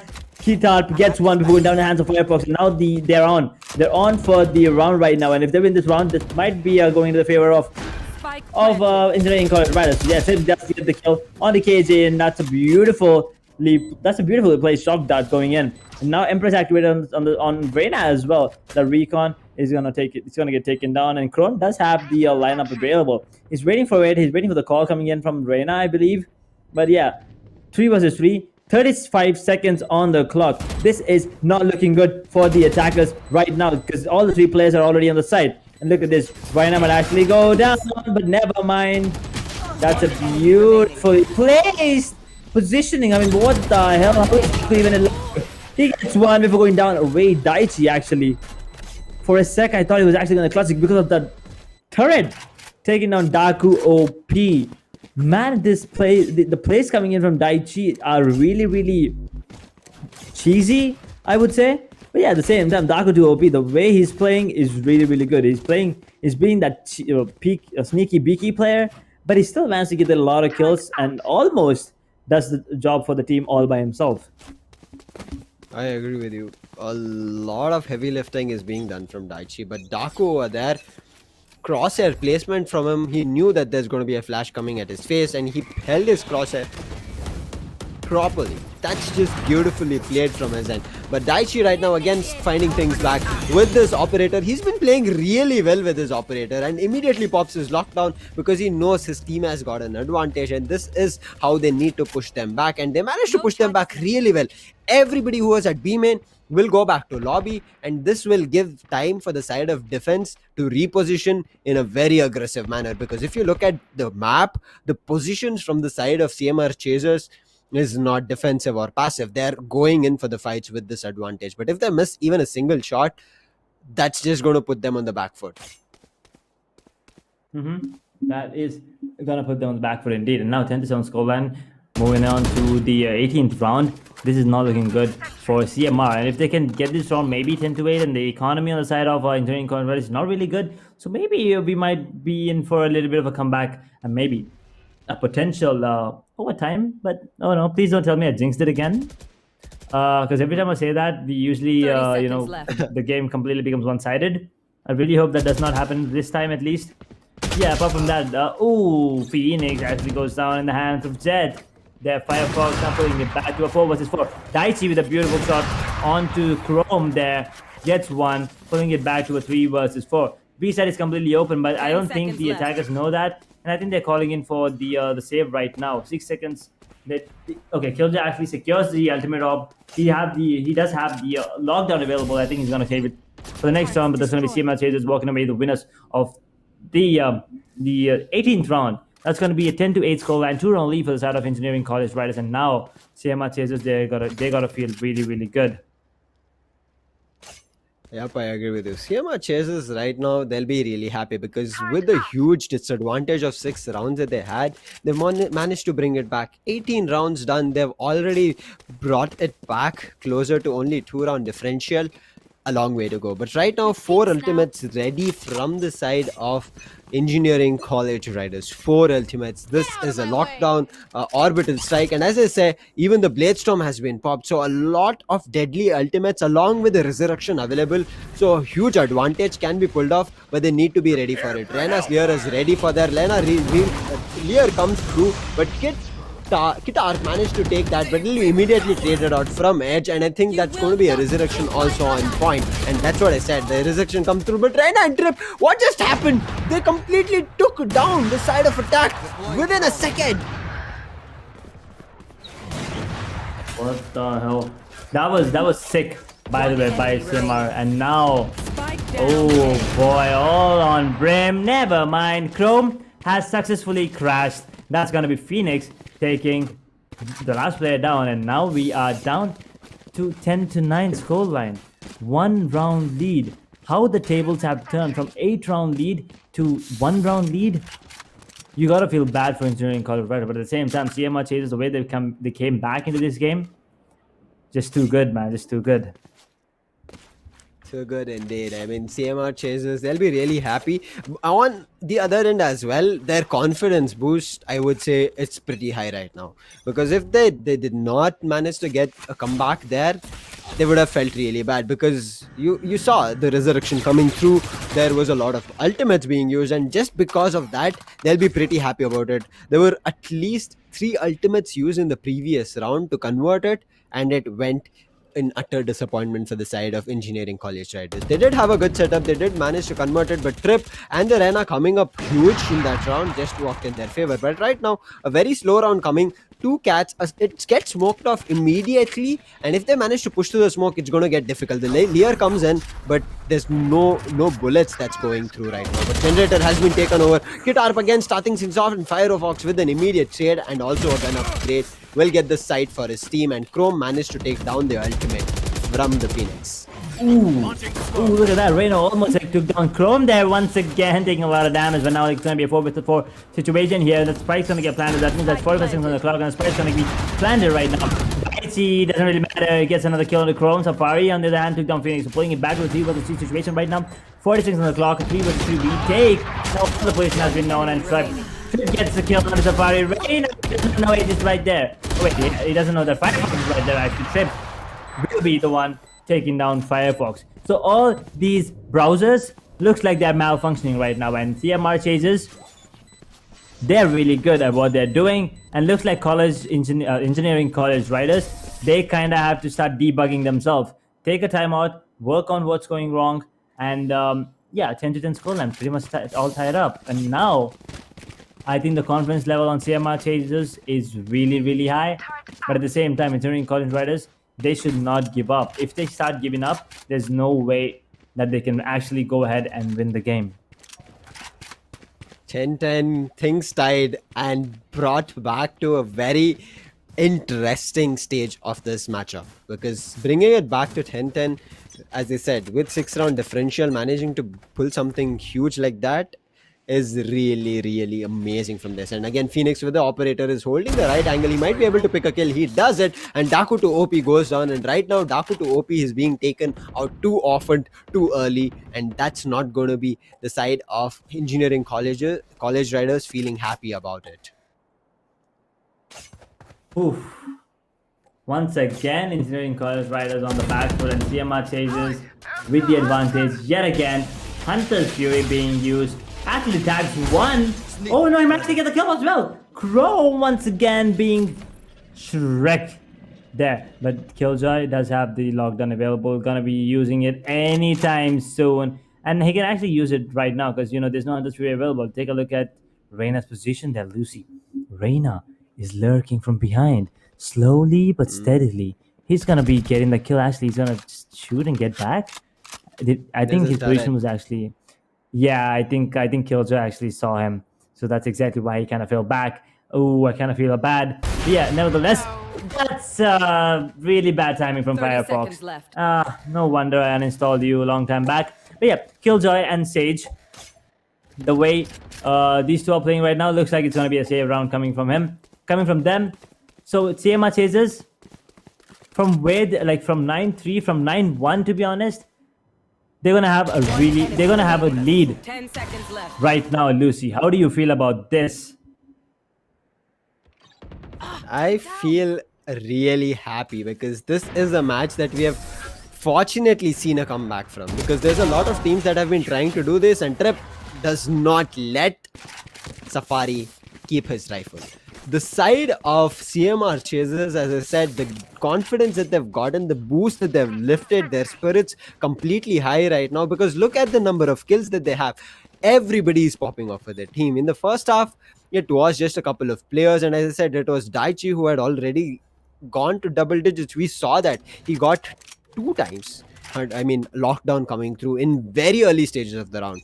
But right now, everybody's popping off. I'm pretty sure all the heavy responsibility from Daichi's shoulder is lifted down. So he'll be pretty happy. But Phoenix, again, with his angle, he might be able to pick up the Rena again. Will miss his shot. He was very close to an head, but the Lear is going to get popped out. And Phoenix needs to run away from this position. Also gets a molly through, and that will prevent the attack coming in. But Rena is looking forward to go in. But oh my god, he takes down an Empress just with a classic Phoenix. You goddamn crazy, man. My lord, what am I witnessing right now? I mean, what was CMR Chasers doing on the side of attackers? Player standing. This is a complete different team. The way that they're playing, the way they're communicating, the way they're coordinating right now, everything is absolutely beautiful to watch. On the other hand, Firefox does get a double kill. Now he's in a 1-3 situation, but Phoenix instantly denies any possibilities of that clutch being happening. And now, CMR Chasers. How many rounds is it back to back? 5 rounds back to back. If you take away the 1 round, that's 11 rounds back to back. I'm sorry, 10 rounds back to back, right? No, 11. Yeah, 11 rounds back to back if you just take away that one particular round. That is absolutely insane. I mean, Engineering College Riders, they were a bit too overconfident at the beginning of the second half. And I think that's what CMR Chasers went for. And they kind of took advantage of that. Oh, I hear shock darts coming in. Never mind, that's on the other side. I thought it was actually going to hit where exactly Phoenix was standing, but then I realized that attackers have no sober, unfortunately. So now, beautiful recon there. Gives this position. Phoenix with the entry. Lucy, are we going to see the end of Engineering College Riders, or do you think there's a comeback still in bag? Right now, the confidence boost built up from the side of defense, it looks like they want to shut the round here itself. They want to walk away with the victory, but my face is right now lit up. I'm amused right now because I'm not sure what's happening. Because Engineering College Riders, the way they were on the first half, there was nobody able to stop them, but immediately things just turned around. You look at this, the kill again going through, a 5v3 advantage for the side of defense, and defense is carrying this map really well for their favor. And again, another recon coming. Chrome will get revealed. What a play coming through. Trip will find the kill, and Phoenix will take out the spike carrier. It's all on Safari. It's all done and over. And this is the first time that we are seeing Edge that a team which was in a disadvantage made a comeback on the second half. A very unfortunate Nano Swarm as well, and made a comeback and took the victory away. This is what I was expecting, and once again, keep in mind, yeah, they did make a comeback, and they did end it in style with a flawless round going in. The way, I mean, I'm pretty sure Engineering College Riders are gonna be devastated about this particular loss. But on the other hand, CMR Chasers, I'm pretty sure they're screaming, and they got to party really, really hard tonight. That's for sure. Because the way that they played, the way that they held on to their nerves, even though they were down in 8 rounds. And I mean, we have seen some teams who just give up after like 3-4 rounds. But this team, man, the way they played was just too good. And at the end of the day, that's exactly what matters. If you cannot break the other team's mind, and if you stay really mentally strong, there's nothing that the other team can do. And that's exactly what CMR showed us today. And Engineering College Riders, they're going to be really, really sad about this particular match because they had it in the bag. Not going to lie, they had it in the bag. But then I think they kind of went overboard a bit and ended up, completely being destroyed by CMR Chasers. I agree with you. Engineering College Riders had it in their bag. They did get double digits. They were about to turn things around for their team, but very unfortunate of what just happened. Because if you look at the scoreboard, Daku to OP is top fragging with 28 kills, where on the attacking or the CMR Chaser side, there's nobody. I mean, Trip is very close, but look at this man's first blood. 7 first bloods. This man popped off insane for his team on the first bloods. Every time he managed to turn things around. But as I said, Daichi, who carried his team in the first half of their attacking end, it was not looking great. We did think that CMR Chasers are looking like they're out of options, but once they came into defense, they were a different team. It looked like they had their setups ready, they had their positions held properly, and Trip, Fate, Evil, Kidart, everybody came up huge. You look at them, everybody have first bloods in their favor. Fate on the defensive half got, I'm pretty sure it's on the defensive half that he got 4 first bloods for his team. So very well played, and I am really, really sure that this kind of a play is what I was expecting for. And CMR Chasers, as you mentioned, deserve to party right now. I mean, after getting a victory like this so close, they managed to pull out. Go party, boys. But again, the pandemic is still on, so maybe through your server, just start hyping out, go on a Discord call with everybody and enjoy at your homes, order something for yourself, and maintain wherever you are so that you are in good health right now. But CMR Chasers, with that victory edge, I'm pretty sure they're ready for the upcoming matches. And if they're a team that can make a comeback like that, I'm hoping for a lot more from them. I don't wish for them to go in for like such a huge disadvantage early on, but if they do have something packing like that, go out every time.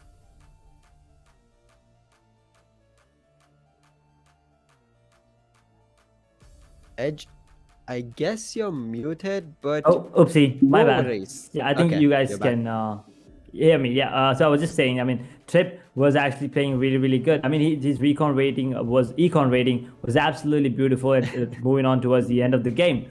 I mean, yeah, I said recon rating, kind of wanted to make a pun, but then it ended up embarrassing myself. But yeah, I mean, that's it from match number 2. Match number 1 was kind of a one-sided affair, but match number 2, we thought it was going to be a one-sided affair again, but CMR Chasers, they chased. They were true to their name. I mean, both the teams were actually kind of true to their name. You know, the Riders were riding away at the beginning, but then the Chasers chased them back, right? So that was something really good to see. I mean, just because of the names as well, maybe, but the way that they played was absolutely beautiful to watch, and that's exactly what I hope the other two matches are going to be moving on to the rest of the day.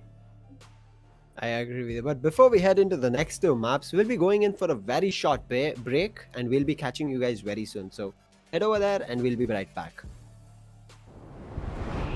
Going up. The position there, but Rosie, let's go look at how this goes. Nightmare's over. Nightmare is over indeed. As he picks one, he's going to there, but he will be able to get an operator kill. Maybe no, he gets flashed there. He's trying to run for his life, and run and gun from Levy is not working. His is ping too high there with the right click. Harry will land it as well as his being popped this time. Nobody contesting it. They're playing smart. They're a little bit slow, but look at this. They're not anticipating a backstab. Dark gets 1, Dark gets 2, and they're right now with 9 rounds down. They need to look for the 3rd rounds because being Reina gets a kill on the Trip. Firefox is in a really good position. Really good play coming in from Edge. Oh, that was like at the point, right in the nick of time. But yeah, Dark to OP. Damn, son. 20 seconds on the clock, and Spike is dropped towards the lane position. I think he's gonna go down in the frame. Never mind. 12 seconds on the clock. There's no way he can actually clutch this. There's no way they should let him clutch this. Enjoy lockdown. Daichi looks like he's the one doing the heavy lifting. Might be able to reveal this Reina here, but no, it's going unchecked, and that Firefox, he can actually get multiple kills here if he just follows trigger discipline. Hits 1, gets 2. He's on. Taku will go back at the nick of time as Evil makes his entry. Very difficult for him. Taku finds the 2nd one, and Firefox will manage to take big. They might get like 2 rounds. Like, what the? That he can fight with Trip with low HP. He'll manage to pull things back, and look at this Trip on the 2nd one. Safari is all up. Safari will manage to take Trip out of from there on forward. You know, a comeback is possible. And look at this positioning, man. That's a beautiful shot coming in from Phoenix. Huge capabilities, and I would say huge hats that they're wearing right now. Doing on the side of attackers. Like, this is a complete different team. The way that they're playing, the way they're communicating, the way they're coordinating right now, everything is absolutely beautiful. The watch on the other hand, Firefox does get a double kill. Reina gets a kill on the Trip. Firefox is in a really good position. Really good play coming in from Edge. Oh, that was like at the point, right in the nick of time. But yeah, Dark to OP. Damn, son. 20 seconds on the clock, and Spike is dropped towards the lane position. I think he's gonna go down in the frame. Never mind. 12 seconds on the clock. There's no way he can actually clutch this. There's no way they should let him get this. Enjoy lockdown. Daichi looks like he's the one doing the heavy lifting. Might be able to reveal this Reina here, but no, it's going unchecked, and that Firefox, he can actually get multiple kills here if he just Follows trigger discipline. Hits one, gets two. He's on. Taco will go back at the nick of time as Evil makes his entry. Very difficult for him. Taco finds the second one and Firefox will manage to take Game again, like 4 rounds. 8 to 4. It's going like what the? that he can fight with Trip with low HP. He'll manage to pull things back and look at this Trip on the second one. Safari, it's all up to him. Safari will manage to take Trip out of From there on forward, a comeback is possible. And look at this positioning, man. That's a beautiful class coming in from Phoenix. huge capabilities and I would say huge hats that they're wearing right now. Doing on the side of attackers. This is a complete different team. The way that they're playing, the way they're communicating, the way they're coordinating right now, everything is absolutely beautiful to watch. On the other hand, Firefox does get a double kill. Outside of the map, and look at this right now. I mean, Phoenix is reading this perfectly. He got 3 kills on the B. He knows that they're not gonna, engage him and challenge him anymore. And these things absolutely destroys those 2 last players. Out of touch with lightning, because yeah, as you said, double digits. Well, all right there. That's a beautiful flash coming in from White. But Oscar is very good of these things as well. Never mind, he gave away his position. Yep, Typher. Oh my god, I thought for a second he's actually gonna get 25 seconds on the clock. This round is pretty much done and that's it. Reina gets a kill on the trip. Firefox is in a really good position. Really good play coming in from Edge. Oh, it was like right in the nick of time, but yeah, that could be damn son. 20 seconds on the clock and Spike is dropped towards the lane position. I think he's gonna go down and have the frame, never mind. Plus on the clock, there's no way he can actually touch this. There's no way they should let him fix this. But then Killjoy lockdown. Daichi looks like he's the one doing the heavy lifting. Might be able to reveal this Rena here. But no, it's going unchecked and that's Firefox, he can actually get multiple kills here if he just follows trigger discipline. Hits one, gets two, he's on. Taco will go back at the nick of time as Evil makes his entry. Very difficult for him. Taco finds the second one and Firefox will manage to take Game again, like 4 rounds. 8 to 4. It's going like what the? that he can fight with Trip with low HP. He'll manage to pull things back and look at this Trip on the second one. Safari, it's all up to him. Safari will manage to take Trip out of From there on forward, a comeback is possible. And look at this positioning, man. That's a beautiful class coming in from Phoenix. huge capabilities and I would say huge hats that they're wearing right now. Doing on the side of attackers. This is a complete different team. The way that they're playing, the way they're communicating, the way they're coordinating right now, everything is absolutely beautiful to watch. On the other hand, Firefox does get a double kill. Outside of the map, and look at this right now. I mean, Phoenix is reading this perfectly. He got 3 kills on the B. He knows that they're not gonna, engage him and challenge him anymore. And these things absolutely destroys those 2 last players. Out of touch with lightning, because yeah, as you said, double digits. Well, all right there. That's a beautiful flash coming in from White. But Oscar is very good of these things as well. Never mind, he gave away his position. Yep, Typher. Oh my god, I thought for a second he's actually gonna get 25 seconds on the clock. This round is pretty much done and that's it. Reina gets a kill on the trip. Firefox is in a really good position. Good play coming in from Edge. Oh, it was like right in the nick of time, but yeah, that could be damn son. 20 seconds on the clock and Spike is dropped towards the lane position. I think he's gonna go down and have the frame, never mind. Plus on the clock, there's no way he can actually touch this. There's no way they should let him fix this. But then Killjoy lockdown. Daichi looks like he's the Hello and welcome back everybody to Good Game 1 College Esports Championship. Alright Edge, with such 2 intense matches, I'm ready for the third one. Bring it on, because after watching a game like that, bringing a comeback from a disadvantage, I'm looking forward to the third match. I am definitely looking forward to the third match right now, because it's gonna be on the map of Bind. And yeah, Rita Demigods going on head-to-head against VIT Clippers. Once again, I think the VIT Clippers name was kind of, taken from one of those NBA, NBA teams. LA Clippers, is it? I'm not really sure what it was. LA Lakers, okay, something like that. But yeah, on the map of Bind, once again, a beautiful map coming in. Rita Demigods, VIT Clippers. Let's see what you guys have in store for us. Yeah. So what are your expectations? I mean, after those first 2 matches, what are your expectations moving on? If you ask me, Edge, I just want to see a similar kind of a fight. I mean, what an immense play coming through from the side of CMR Chasers. If they manage to pull something like that, I'm looking forward to it. But right now, there's going to be picks coming through. Let's just talk about the clips and let's see what we think about it. Jet, Astra, Cypher, Sova and Arena from the side of attackers. On the side of defense, there are soft picks and 3 hard picks that have already come in. So I think it's going to be the same lineup. We'll be seeing a Sage, Killjoy, Raze, Jet, and an Astra. So both the teams have gone in for an Astra, a really interesting pick after a long time that we are seeing. As we have talked about it, not a lot of people understand how to play Astra for the sole reason that she's a really good controller, but she's not an easy controller Choose to your learn agent. and be good with. So right now, good lineups from both the teams. Yep. I was just taking a look at the lineups there, and they look pretty balanced, to be honest. I mean, Killjoy instead of Cypher, yeah, but still makes sense on the defensive side, and having a Cypher on the attackers, yeah, I mean, if you're starting off on the attackers, having that is also an advantage. You can watch all the backstabs. Doesn't matter.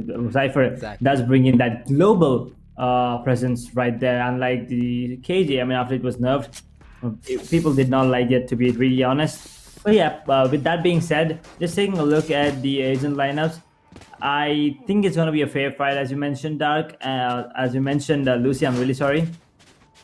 But yeah, VIT Clippers and Amrita Demigods, both these teams, the names are really cool, and the agent lineups are really cool as well. So the only thing that's left is the gameplay, and I'm really looking forward to see what these teams are gonna do with such lineups, because I see a Sova again on Clippers. That is something I usually don't prefer on the map of Bind, but at the same time, they are pretty insane lineups for Sova recons and also the shock darts as well. Yeah, but it's going to be some insane plays coming in. One thing that the side of defense do not have right now is an initiator. So I'm not sure how they will be able to pull through something like that, but having a raise should be kind of enough if they're managing to put their paint shells and boombot on the attacking half. But that will be a story of attacking half. Let's talk about it there. But right now, with the pistol that has been started, it's a very slow play coming through, because looking at these teams right now, they're just looking forward to read each other. So taking a lot of time, looking around the map, there's no push from the side of defense. So now attack needs to execute. Man, this is kind of one of those passive, slow-paced games happening right now. Because if you take a look, there's no real action, and Astra is gonna play those stars really fast. Because as soon as they come into play, and as soon as the defenders notice the stars, they're gonna make the rotations happen. That's exactly what is happening right now. 3 players already on towards the A side. Now 2 others are making their way back onto the side. Reina gets one on to Box Boy, and ooh, that's a beautiful paint shot. Now going to deal a lot of damage, while Dosha gets one before going down in the hands of Astra. Now it's a 3 versus 4 retake situation. Now, absolutely, makes the presence of Raze now, and now KJ gets one. Oh my god, he might actually get the kill onto Astra as well. Those right clicks, that's really annoying. Kind of weird to watch, but Null coming on top again. Hardy gets the final blow, making it the first round going into the favor of VIT Clippers. Clippers are starting things off. I mean, they did play really smart here, because starting things off, they need to understand how their opponent plays, and this kind of, if they are not wrong, they'll understand that their opponent right now is passive. So backstabs might be something really hard for them to do, because looking at the previous round, they were not going in for it. Right now, there are 2 people lining out at A shot who are looking forward to push there, but in the meantime, Hookah is the presence they're looking forward to take over. And a huge investment of a Phantom right in the second round coming in from the side of VIT Clippers. If they manage to pull it off, this is going to be a really good bonus going forward to the third round. Ooh, yeah, that is true. If this round goes in the favor of VIT Clippers, they are, moving on to the bonus round. They'll be having a really good time. But I still think that it kind of does not have to be a flawless round, because having a couple of Vandals are always a good thing. And I think since Jet went down, he might be investing in a goddamn Vandal next round. But yeah, look at this. Sage has already made his way towards the B-long area. He might actually get one more kill before going down. Planted. And yeah. What's his position again? Okay, that is towards the CT there. So he might actually go down without having any real challenge there. But at the same time, Sage and Jet, they're playing it really safe. And I think they're just going in for those exit frags. Ooh, Box Boy's version is known. There's nothing you can do, brother. You're completely trapped in the box. And oh boy, Tosha's gone as well. 2-0 VID Clippers. Jet is gone down, so I'm really looking forward to see if they are going to invest in another Phantom or a Vandal, or is he going to stick to a Spectre? Yep, he's going to stick to a Spectre, Lucy. They are going in for still Spectre buys. They are looking forward to play with whatever they have, but right now, Jet goes in. I think Jet requested from one of their teammates and has a Vandal. Again, did he sell it? But nonetheless, it's an important round for the side of defense right now, because the defense favored map, and now full buy is coming through. The first two rounds they've not been able to convert. With the full buy coming in through, they need to convert this. If they miss, there's going to be really hard for them to make a comeback, because right now it was going to be a peek at showers, and that's going to be boxed by converting it. That's an important frag coming through Reyna, and now the wall that was put at A shot will be immediately destroyed. There will be Slower coming to slow down the push, but Jet reads box boy's position, will get that peek and get the kill as well, and brings it back to a 4v4. But Null, in the meantime, will take out one more from Lamps. Beautifully played. They waited for that push, they waited for the peek, and took that person down. And once again, VID Clippers on the front foot. Man, even though it was a bonus round going into the third round, the way that they played is just too good. Yeah, I mean, they're on the attacker side, so they have a bit of an advantage, slight bit of an advantage on any map, to be honest. But yeah, wait, Hardy actually gets another one onto Astra, and now this round should go in the favor of VID Clippers. There's no way Amrita Demigods can actually make this retake happen, but just as I say, that Cyber Warrior proves me wrong and gets a kill onto Jet, pulling it back into a 3 versus 2. 45 seconds from the clock, and as soon as Killjoy plays that turret, instantly gonna get taken down. So now they know one of the positions, and now Raid's position is also kind of known. So this is gonna be really, really hard. It's gonna get harder every second that passes by. And talking about passing by, all the players just passed by both these defenders right there towards the B long area. Drone is gonna spot out Raid's position, and they instantly deleted. Absolutely, Ion Phantom is gonna be retrieved and saved, if I'm not wrong. Oh, never mind. Actually, Killjoy is trying to go for this. Never mind. He's just trying to, get rid of a few weapons, and I think he might actually go down as well. Yep, Killjoy is gonna go down to the blast. Really unfortunate. No money, no weapon saved. They're really, really sad. But VID Clippers, they're completely opposite now. They're really, really happy with what they're putting up. That bonus round going to their favor as well puts Amrita Demigods in a really tough spot, in a spot where they actually kind of have to eco this round. So we're looking at a potential 4-0 in the favor of VID Clippers, and Amrita Demigods, they kind of need to start thinking about their stats moving on to the next round. I agree with you. Right now, losing a lot of rounds back to back, their full buy did not work out. I wouldn't say it was even working out when it started things off. Yes, the first kill came through. Boxby played it smart, but with the one-way coming through, he was not ready for it. Again, another one-way coming through. Again, tables turned around. That's going to be Dipper falling down from the side of defense. That's going to be an important kill, because losing your defense, especially a controller, will make things worse. Now with that reveal coming through, I guess it was a recon, will reveal 2 people out there, and that's going to be really hurting. Redeemer will get hurt.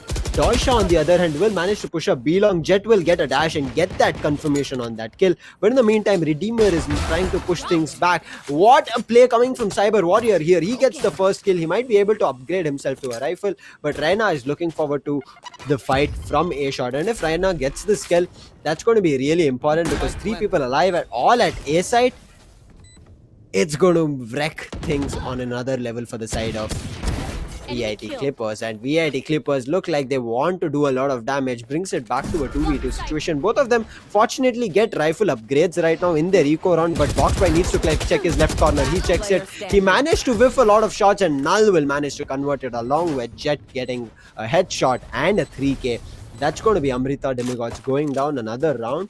And on an eco, yes, we did say it should have worked out in their favor, but they did try to do their best. They brought it back to a 2v3 situation, but the fight just was not there from their end. Man, that was just a beautiful round coming in from VID once again. It was an eco, understandable, on the side of Amrita Demigods, but you gotta give credit where it's due. And the way that VID Clippers are going on right now, there's nothing that can actually stop them. And Demigods, if they don't show up big time right now, this is gonna be one of those one-sided affairs, unless Amrita Demigods maybe wants to switch up once again, as we have seen in the last match. where the side of chasers, actually CMR chasers, they switched up position, switched up the sides, and that's when they started popping off. That might be that might also be the case on the side of demigods, because they are not having a good time on the defense right now. I agree with you. The side of defense is not looking great. Again, the Sage has received a lot of damage, but look at their backstab. They've managed to push completely into A lobby as well as Link. If they convert it, it's going to look really good. Boxboy managed to convert one. Cyber Warrior on the A lobby will manage to convert, and Null will manage to convert on Doisha. But that's not something that she needs to worry about. She needs to be worried about her health, as Redeemer is also looking for to put up a huge fight. Cyber Warrior on the second one also pops up her ultimate way too soon, because this is a fight that's happening at Showers. Now this ultimate will go down without any use. 30 seconds left. Not sure why it was popped, even though on an advantage. Now this is just a huge waste of ultimate coming through from the side of Cyber Warrior, even though he had a really good box backstab. But Reyna, if she's given a lot of kills, that's going to yield really bad, but manages to convert Cyber Warrior with that huge backstab that he managed to do. 3k for his team, and the first round also on the scoreboard. Ooh, boy, that is just too good. Once again, VID Clippers, they did do a really good job moving on into the run, but Demigods this time, I mean, after watching the gameplay of VID Clippers for 4 rounds straight, they kind of understood what their weaknesses, weak points are. And that's, once they execute into their side, they tend to become really, really slow moving, taking the control over towards the entire side. That's exactly what Demigods took advantage of. And they got the initial frag, and that's exactly what they needed to do. And if they keep doing that, I think they are on. I mean, we are on for a really close game. And at the same time, the confidence boost coming in from Demigods, it should be good. It should be decent right now. I mean, the economy is still not really, really good. But VID Clippers, the economy on them is also not that great. I mean, yeah, they can still invest into the next round. But apart from that, I don't think the economy is looking that much. I mean, yeah, that good. Not that good, as Boxboy is converting things for his team. He's already picked off 2 people there. Redeemer is still surviving back offside. Boxboy with the 3rd kill, but Null will manage to take him down along with Jet. It's up to the last 2 people surviving. Both of them have ultimates. Null understands that's going to be a fight with Elbow, takes it and gets it and converts it to a 2v2 situation. Cyber Warrior against Dipper. Again, both of them on a backstab. They need to go in soon. If this side of attackers take CT control, it'll get really hard. Null going in to B long will manage to go down to the rifle of Cyber Warrior. It's all up to one person on side. Jet managed to convert Wiz Tink very low in HP, needs just 1 bullet on a headshot, but Cyber Warrior will do that and will get the round back for his team. That's going to be the second round coming online for the side of Amrita Demigods. And Amrita Demigods right now have understood that the side of VIT Clippers are not great in watching the backstab. So this is going to be uplifting what they can do. But right now, I think this is going to be a round conversion from the side of VIT Clippers as well, that they understand there's been a lot of backstabs round after round. So there's going to be another backstab that they need to look out for. And that's exactly what I was talking about. They kind of found a loophole in their attacking, executions. And the VIT Clippers, the way they play, the way that they're executing, Amrita Demigods are kind of right now getting a hold of it. They're kind of getting a really good hold of it, and at the same time, they're making all the counter plays. Look at this, 3 players towards the Showers area. They're going to be pushing it right now, and they're going to give away the information that A is completely clear, and that means the B is going to be the one that's going to be hit. And at the same time, the defense is not looking great as well. But they do have killers of the mid on towards the B side, and as soon as it pops, I think that rotations will come into play. And I think that's what the Raze is kind of hoping for, because he's playing towards that teleportation area. And if the teleport comes into play, he can actually get a couple of kills for free, to be honest. I agree with you. If it does come through, they might get a couple of kills, but definitely Killjoy pops are locked on, will manage to push things back. Boxboy in the meantime will be taken out, but look at this backstab. The backstab did not work out at all. It will be the Sova picking off Doisha as well. And now look at that, Cyber Warrior is right behind their track, will get 1 kill. Null will go out of the board. That's going to be an important one coming through, because right now balancing the fight is what they have to look forward to. But Reyna will manage to take down Dipper. That's going to be another kill coming through. That's a controller that they've lost. and now converting the round just got a little bit difficult. Losing the controller, they don't have any more smokes to play with. They do have I was about to say pain shells, but Cyber Warrior does not need it. But look at this backstab it. He's been hurt. Cyber Warrior turns. He needs to fight with his Boombot. The Boombot is just crazy, but with the Spectre spray, run and gun is just better. And he managed to convert along with his teammate Rena. That's going to be the 5th round, 5th point coming online for the side of VIT Clippers. And with 7 rounds done, still things don't look one-sided for me. What do you think, Edge? I mean, yeah, it does not look one-sided, but taking if you keep in mind the way that VIT Clippers are kind of playing on their attack with such lineups, with the lineup, the Asian lineup they have Sova and Cypher. I'm just curious and I'm kind of scared for Demigods, because if this is what they bring to the table on the attacking side with the lineup, imagine what they can do when they're on the defense. That's gonna be really, really troublesome for Demigods if everything goes the same way that is happening right now. Oh, Astra can just peek right now and get the kill. Never mind. They are kind of scared. Deeper. Oh my god. Okay, that's just coming into play massively. Gets the kill. Gets a double actually, to be honest. And that's gonna be 3 versus 3 VD situation here. 40 seconds on the clock. Jet is in a really good spot, but his position. Oh wait. That's going to be another Cosmic Divide coming into play. But that pull is going to be used right now. Yep, Gravity Pull has been used. Shock Dart on point. Zed gets the kill on the Dipper, but instantly traded out by Box Boy. But now, half defuse has been done. Now gets the kill on the Box, but now it's a 1v1 situation here. Renesis gets the kill onto Redeemer. That's going to be the 6th round on the board for VIT Clippers. And that's exactly what I was talking about. I mean, the coordination from Demigods is not that good, because they were kind of peeking one by one. They were diffusing with no real backup, even with the Astral Divide there. So yeah, Lucy, if you ask me, this looks kind of one-sided. But I would actually kind of say it's still one-sided, even though the Demigods are doing a really good job on the defense.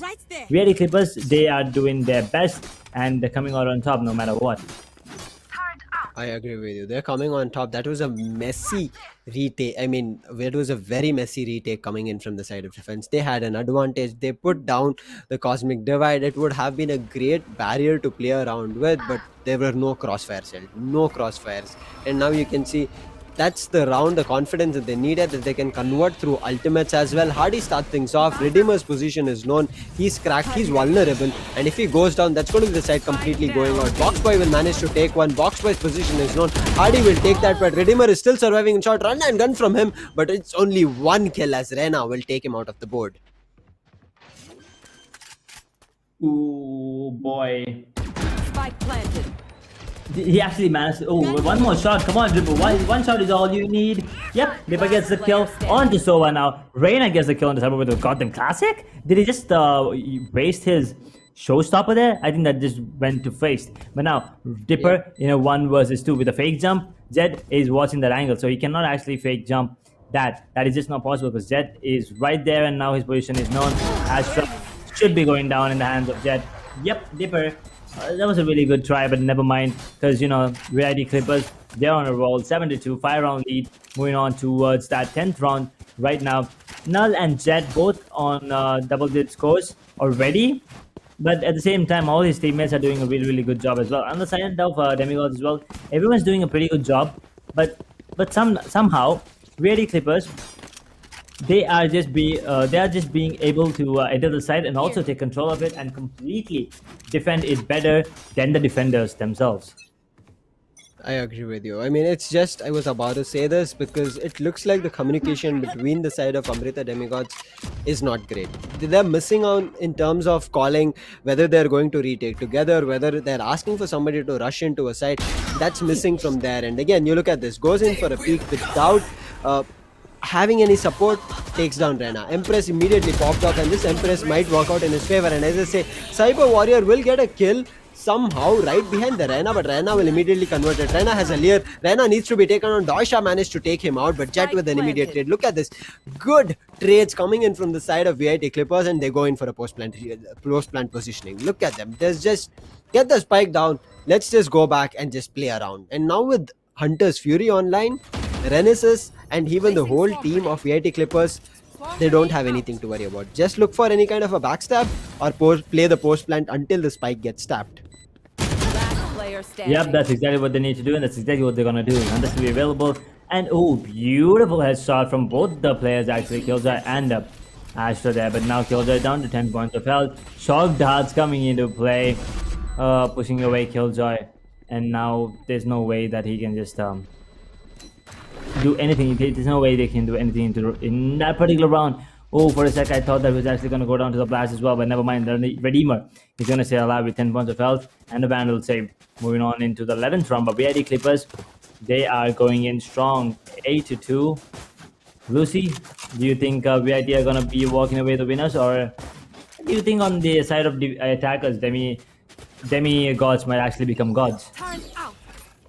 Based on the match we've seen so far, I would say in terms of team communication and team play, VIT Clippers are upper hand. They are playing it really smart. They have their lineups. They know where one person is going. And look at this Renesis. He's ready with his lineup. He's just waiting for the aggression coming in. And look at that. Jet just punishes 2 people at A shot. Jet might be able to get the 3rd one. But Dipper understands there's a lot of people managed to run. But the recon might reveal. Yes, it reveals the Shower's position. And Shower is also being rushed. Gets 1 kill. But Null will immediately trade it out. This is what I'm talking about. Dipper is always going in for a peek. And is always alone. Neural Theft being used. Neural Theft gives away the location of last 2 defenders. And now very difficult spots that they are, and Null will manage to take off 3 people out of the board as he comes out of Showers. That's 3k to end the 11th round, and it's going to be the last round of the first half. Oh man, Null is just nullifying all the effect that these players can have. The defenders there, I mean. And he's not even a KO. He is not a KO. Yeah, but I mean, Astra is a new KO, I guess. But yeah, with that being said, VID Clippers, once again, with 7-round lead, they are looking strong moving on to the second half. And if they get this round as well, that would be a 10-2 scoreline, a double-digit scoreline in the first half. That is really troublesome and something to worry about for the side of Demigods. Because if they cannot win the pistol round, then I'm pretty sure this game is done and dusted for them, and VIT might actually feel really, really good about that. I agree with you. And look at this. There's a very quick Hunter's Fury used, but does not convert. But Reyna, in the meantime, along with Jet, will go into site, take off 2 people off the board. Good conversions coming through. Dipper is the only one surviving at A, and Redeemer needs to be smart here. If he pops this ultimate, he pops it, he'll get pushed from all the players here. Gate puts up a nano swarm, they don't care. They're pushing from the nano swarm, and with 4 or 3 people running in, there's nothing much he can do. And with just, oh my god, with just a Judge, he managed to change. He gets 2, he managed to punish, but no, don't change that. Ouch, your position is non-dipper. You cannot change your gun. You had a better weaponry compared to Judge, and with your position compromised, changing a gun like that, not great. And Jet very smartly played there, holding that position, not giving any more free kills, converts, and as you said, double digits online. Things are not looking great for the side of Amrita Demigods. Yep, Demigods it's not looking good for them at all, as you said, Lucy. And before we talk more about the game, I just wanted to ask you a question. What Vandal do you prefer? What skin do you actually prefer going? I'm not going to even say Reaver. Okay. Think twice, Reaver. It's a name bot Vandal. Reaver. It's a name bot Vandal. What Phantom though? I would say Iron. I currently like Iron Phantom. Okay, I mean, we both have the same choices, but yeah, it looks like Amrita Demigods, they have no choice right now but to win every round here on after. Because if they lose this round, we are looking at a potential match point for the side of VID Clippers. That's a beautiful gravity well, almost taking out Reyna there. He's vulnerable though, and KJ getting trapped in the tripwire. Gets taken over Reyna, and Renesis gets a kill on the box as well. Now VID Clippers are looking really, really strong right now. 2-man advantage, and Dosha, he's actually in a tough spot. Oh no, Hardy gets the kill onto Cyber Warrior right there. And once again, Amrita Demigods, nothing is going in their favor, Lucy. Nothing is going in their favor. Round after round, they're just crumbling. And look at this, footsteps are being heard by the Jet. Jet has beautiful play to make here. Will miss a lot of shots. Dipper will manage to convert, but will do a little bit of a damage. Now it's on 74 HP compared to the 4 people who are alive. The Lear comes in, the Lear gets spotted. He spots both the people. They give him there at backside, but with the wall, it'll take some time from pushing from CT, but they manage to take it out. And look at that, Dallas.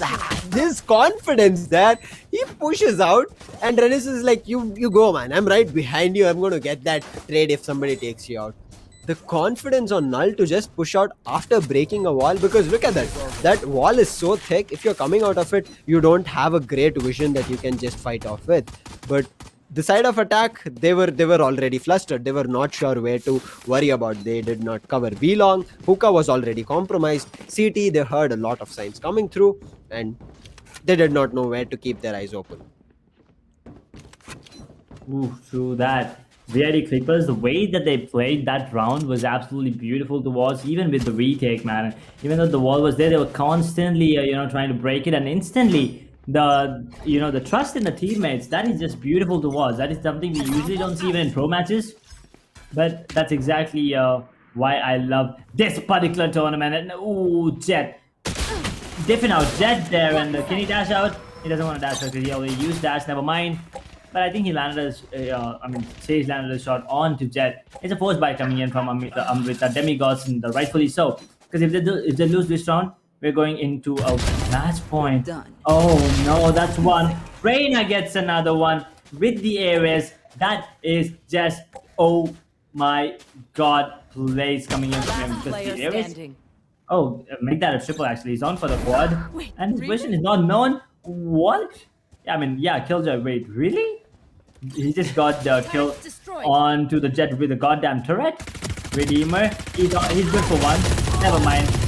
Yeah, he's only good for one. Reina, I thought for a sec that Redeemer might actually get the kill onto Astra and also on Reina. Then it'll be in a 1v1 that'll be really, really spicy. But he kind of whiffed there. Maybe the nerves getting onto him.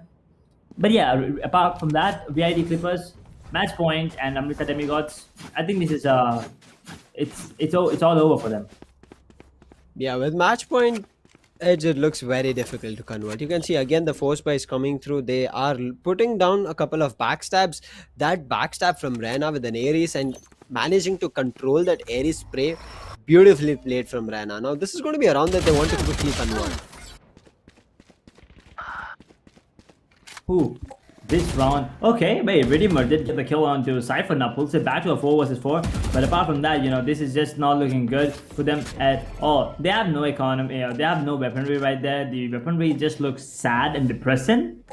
But I really love that they're not giving up.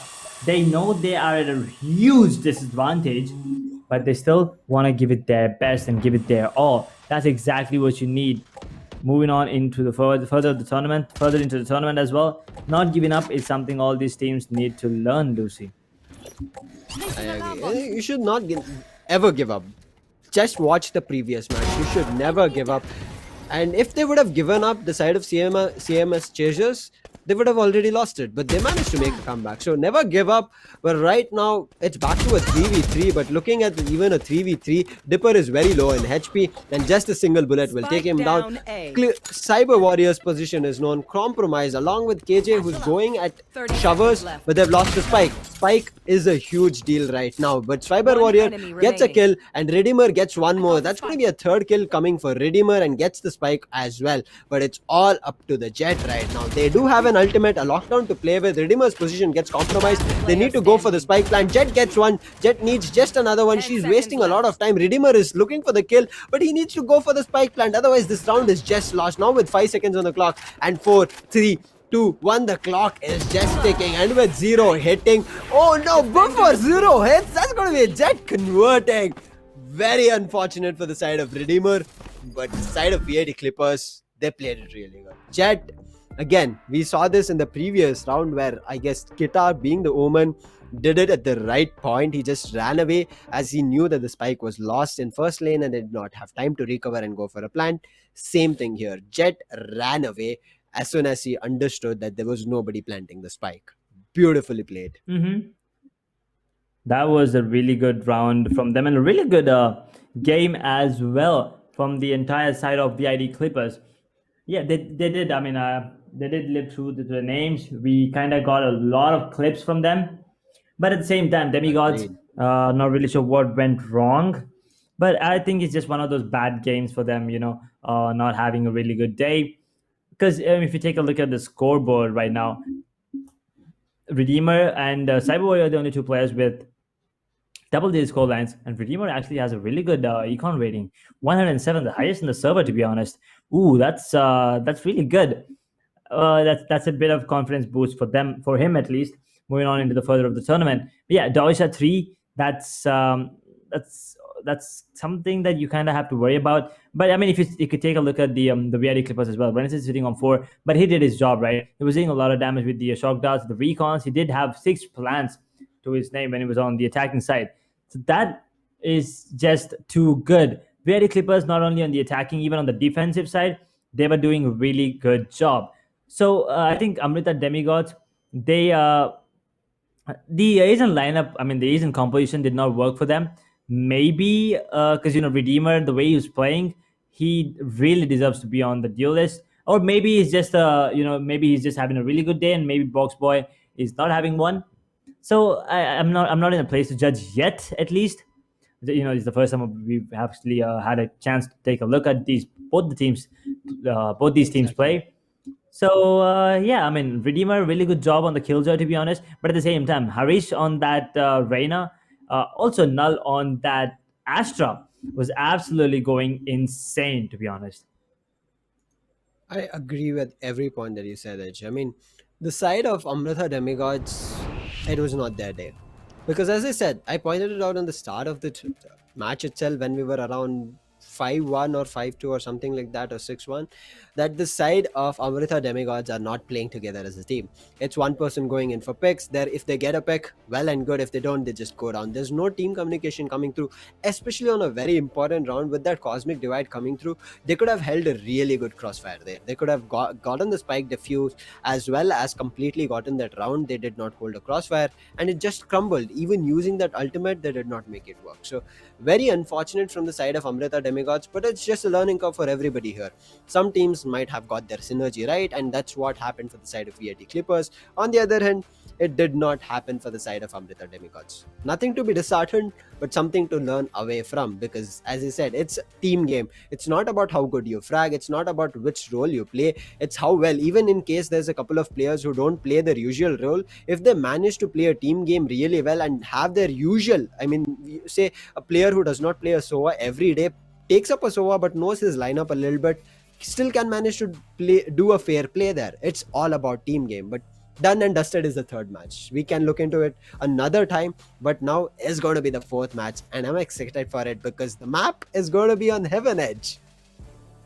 Ooh, I'm really thankful because we only seen 1 split and 2 bind, and now we are going to Haven and not back to Ascent. So putting Ascent aside, as you would say, GC Orange are going to go head to head against Pearl Wingers on the map of Haven. And now Haven is usually considered the map with which usually favors the attacking side because of the defenders having different 3 sides and not just 2. Because now they'll be split up in they'll be more split, right? They'll be split up really, really intense. Like there'll be 1 player on C. I mean, let's say we put 1 on B, 1 on A. That only gives you 2 more players to rotate, which is not really good because 5 of the attackers can just push towards one side, and they can actually take the side as well for free. So the attackers are considered the favorites, but let's see if Pearl Wingers are actually going to be the wingers. Oh, did I just say wingers? I was supposed to say winners. But yeah, let's see if the wingers are going to be the winners on the map of Haven, because they are starting off on the attacker. So if they maybe put up a good first half score, maybe something like 8-4 or 9-3, I think while they move on to the defender's side, that should be pretty easy. Because looking at the Asian lineup, Jet Phoenix, pretty basic. Killjoy, now that's a bit troublesome if you ask me. I mean, that's something that I worry about, having Killjoy in a map like Haven, which is pretty huge, especially after the nerf. That is something you got to keep in mind. But let's see how he plays it. Omen and Sage, pretty basic. On the side of the defenders, we see Sky coming into play. Now that is going to be really crucial.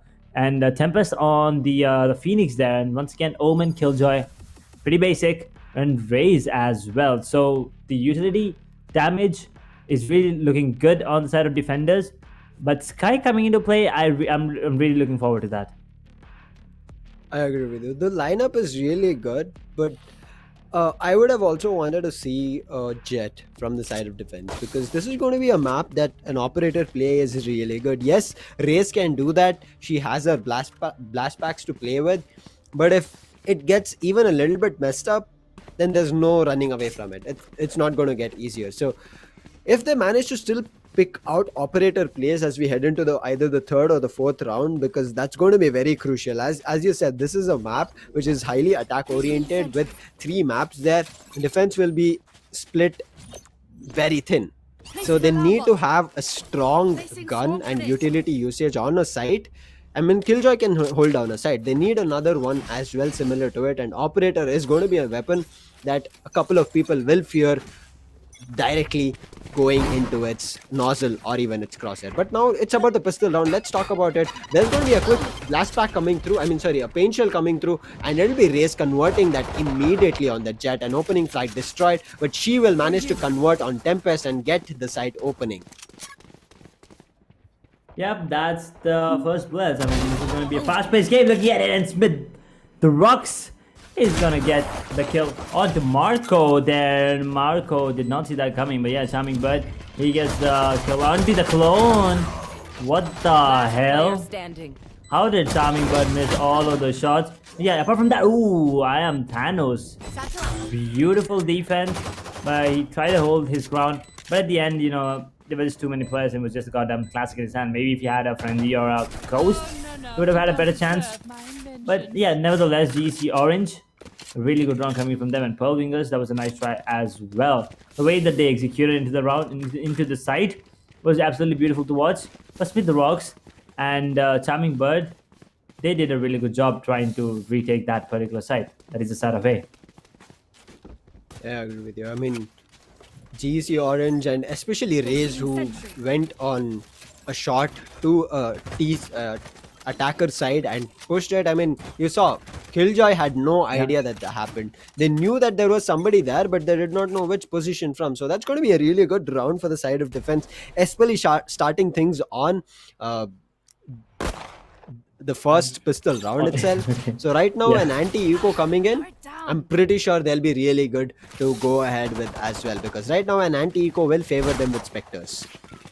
Ooh, that trailblazing wolf just got wrecked with a goddamn classic there. That was kind of good to watch. Kind of satisfying again. But yeah, this is an eco round going in for the Pearl Wingers. They did get the plan, but they decided not to invest so they can have a really good buy moving on into the third round. But once again, Ares coming into play. What's up with the Ares, man? Lucy, someone, I mean, can you at least like, do you have any idea what the Ares is doing in this meta right now? Because I am really not sure what Ares is, like what Ares brings to the table. Because even if it's a Nodin, I do understand, but Ares? Right now, I would like to talk about it a little bit, but right now it's going to be a spree of kills, trades coming in for the side of attackers, but the spike gets planted, immediately taken out by Tempest. The planter goes down, but right now it's back to a 3v3 situation. They need to hold that ground. Inochi will get the pick from heaven. Charming will come in, and it's going to be up to Charming Bird to take the last. He knows the position, but he needs to be sure about it. And this is what I was about to come to, because when somebody has an Ares, they will be fearing to come in front of it, because it has 50 bullets and a whole magazine. He can just spray. He can just hold a position and spray the hell out of it. And if somebody goes in that positioning, they'll just go down. That's what happened here. They put up a wall. They had an Ares. They took the wall down because of that. Next, went into side, took down a player with that Ares as well, took the second player as well down just because of that Ares. So that's where that Ares came into play, and especially with it being close to what the Spectre is right now, with also the creds being reduced for that Ares, I think that's the reason it just came. It's not going to be his buy that he'll keep for a long time. Maybe if he dies now, because it's his bonus, he's just keeping it there. But as soon as he dies, I think he might be going in for a Phantom. But any round after this bonus, if he again goes in for an Ares, I'm not sure what he's trying to pull. Oh my god, yeah, I do remember there was this particular team who kept buying Ares. I'm pretty sure, Lucy, Yep. you also remember that game. I'm pretty sure none of us are gonna forget that for a really long time. They kept buying Ares, Exactly. I mean, every round. And now not like one or two people, like 4 people. And that's exactly how many defenders are left right now. Because Inochi actually took down Phoenix there. And now in a 4 versus 5 situation, Pearl Wingers, they have the man advantage. And I don't think they know that one of the players is towards the backside. What the hell was Sky doing? Tapping Bird gets the kill on the stage. Now pulling it back. What the... I mean, how does this happen? How did he get the kill with the goddamn paint shells? But Inoichi, I think, which is known. But Timing Bird, once again, with the Ares, gets a kill onto Alibaba. His clone, Inoichi, gets a double, pulling it back into a 1 versus 2. He's pretty low. Both the players towards the backside. Omen. Oh, it doesn't really matter if Inoichi is low, because he will be landing the beautiful headshot onto Omen there. Now, that's going to be the first round on the side, for the side of Pearl Wingers. And that being a bonus round for the side of GC Orange, they wouldn't really mind that. But at the same time, the economy does not look good, because both the rounds they only had 1 player left. No, I'm sorry. The first round they had 2 players left, and the second round they had only 1 player left. So the economy was actually really, really bad. So even the bonus round was not much of a bonus. So even though they did win 2 rounds, the economy going on in the 4th round is not looking that great. Yep, it's not looking great right now. But that wasn't a very important round that the side of Pearl Wingers had to convert. I mean, if Tempest got a kill there, I'm pretty sure, not Tempest, the Raze, if she would have gotten a kill over there, I think the round would have converted back to the defensive play. But nonetheless, that's an important round. As I said, they picked it, and right now they need to be worried about it becoming an equalizer. The defense needs to play smart. Their buys are not that great. We saw a judge coming in, there's Marshall being played at C long, a good gun if somebody knows to handle that Marshall and get headshots. But right now it's going to be Inochi getting that first opening frag for his team, and there'll be a little bit of shots being sent across from this Omen, but none of them connecting for a kill. She will also take one on that Sky, and that's going to be 2 important kills going down. But look at Omen's position. The pixels were enough for Inochi. Will spot that. Inochi is going for a spree of kills, gets up trapped to Chen, and he is known. His position known. Takes the 3rd one, and it's going to be she to end the round. Another quick and flawless round coming from the side of Pearl Wingers. And as I said, this is a round that they had to convert, because it's going to be not great buys coming through, and they managed to do it. Oh boy, Pearl Wingers, man, they are now putting on one hell of a show. And GC Orange, they are they are not like being really, really overpowered or being stomped. They're doing really good, but at the same time, Pearl Wingers, they are what's the word I'm looking for here? They're kind of predicting. Yeah, I would say that they're kind of predicting the moves of GC Orange perfectly. They're not reading them. Let me get that right, guys. They're not reading the side of GC. They are just predicting them, and that's working in their favor right now. And let's see how long that goes and how long that actually helps them. Because once GC Orange starts switching things up, I think Pearl Wingers, they kind of have to start reading the opponent rather than just predicting. Oh, beautiful swarm grenade placements, but that's not going to deal a lot of damage on the Jet there. Beautifully, and again we are seeing Ares is coming out. Not sure why. It should have been their full buy in terms of better weaponry. They go in for Ares again. Okay, something that we'll look into what happens, but right now an ultimate from both the teams, a run it back being pointed, which will get the bet. It'll be Tempest getting the better out of it, and also again make it 2 and will be reset. Alibaba is the one who will be doing that. Alibaba will also be taken. That's going to be a 3K, and it's all up to Marco. Marco takes 1 back, but I don't think Marco will survive for long, as Phoenix is trying to push him. The flash does connect, but Phoenix is still alive. Phoenix will be taken out. The flash will work, and it will be the Sky picking that kill, and it's going to be finally the side of defense answering back with their full buy round. Dude, that was a really good round coming in from Phoenix. I mean, both the Phoenix using this running back and both the Phoenix getting a kill, but the Phoenix on the attack, the defensive side, getting that multi-kill with the running back being active, That was just absolutely beautiful to watch. And at the same time, Pearl Wingers, hmm, their prediction did not go well this time. And also, why did Phoenix use the running back in such a weird position? Is something I cannot understand. That's not usual, if I'm not wrong. I do understand Haven is a big map and there are a lot of angles, but now she completely dipping out Tempest right there. Beautiful paint shell coming into play. But yeah, once again, Pearl Wingers should have the advantage just because of the map, You should being run. a attack favored map. But let's see what happens because the attacker skills are just initiated the lockdown and Alibaba almost went down there. There's going to be a lockdown that will be giving them access to site and also advantage in terms of man count for them. So this is going to be really good and make it complete advantage because they get one back and it's going to be a trade immediately. It was a bait coming through. Marco also picks one. It's all up to the Sky surviving. Sky gets one kill. It's going to be Sky trying to push in, but there's going to be a wall that comes in and will delay it for a long time right now. It's all up to the Sky and I think the Sky will be going in for a save. But Sky has a really good chance to play because if you see the attacking HP, two players are very low and just I guess one bullet on both of them is way more than enough to take them out, and a very quick headshot on Thanos, it should be a good night for him. But nonetheless, a save has been called from Sky. Ooh. Sky is gonna save that weapon right now, but Pearl Wingers once again back on track with the round, now pulling it back to a 3-3 scoreline, pretty much tied up. So yeah, I mean, as we've already said, the attacking favored, it kind of makes sense right now because the rotations are really long. They are ways to rotate faster, but at the same time you kind of have to be aware of where the attackers might be because there are a lot of angles to check when you're rotating from C to A, especially. So Haven is that kind of a map. So you really can't do anything if you get caught off guard while rotating. You will be getting caught off guard while rotating. That's for sure. You kind of have to check every angle and be cautious at every step you take.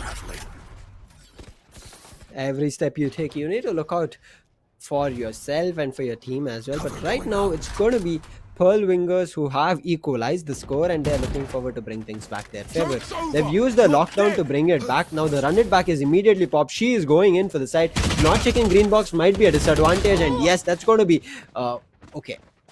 Not a disadvantage. You have given your information and that's going to be a kill coming through. There's going to be Sky sending out her hawk and also blinding a lot of people as they were entering site, but the spike should come down easily as backside is clear for the taking. Pearl Wingers once again entered the site, got the kill, got the spike down, and did manage to take down multiple players as well. But oh, does that say that spike? Sky actually gets the kill onto Jet Dev, and now it's going to be Marco getting the final kill onto Charming Bird. That's going to be a fourth on the board for the side of Pearl Wingers, and they are doing a really, really good job right now. And GC Orange, their defense, I mean, with that particular lineup, as I already mentioned, Killjoy being there in the team, it's kind of an iffy, and having no Sova, you kind of have to predict which side the enemies are going to come from because there's nothing that you can actually scout with except for the Trailblazer, but that does not give you a long range reveal, right? So you kind of have to predict and expect players to come from. Well, what is that smoke? Okay, use that smoke to teleport and Alibaba, but Phoenix absolutely understood the intentions of the Omen there, and that's going to be the ultimate wasted. Charming Bird on the other hand gets the kill on to Sage there, Lucy. An important fact that they've taken out, they've taken down their healer along with the walls and slow orb. So the plant will get a little bit difficult right now. I think this shrouded step has been hurt, but it does not matter. There's going to be 2 kills coming out of it. Make it a third one as well, and it's all up to Alibaba to play around with his Vandal. I mean, with 5 people alive, this is close to a flawless round. If he's able to pick a couple of rifles, that's a little bit of an economy damage done. But again, another equalizer happening. And looking at these rounds, Edge, it's becoming very close. One round here, one round there, one round here, one round there. It's equally competitive from both the teams right now. Equal fighting chance, and victory might go both the ends. I mean, we cannot call it right now, and it's not even one-sided. And one more thing, I'm want to see here is whether this will change when teams swap their position. What do you think, Edge? Ooh, that is something. I mean, that's a really good question, and to be honest, I kind of 10 don't seconds know. Spike Because planted. it's not just the gameplay coming into action; it's the game sense as well. It's not always the in game, right? It's the gameplay and the game sense. Because look at this, Alibaba 1 versus 4. Sorry, 1 versus 5, and he's on for the ace clutch.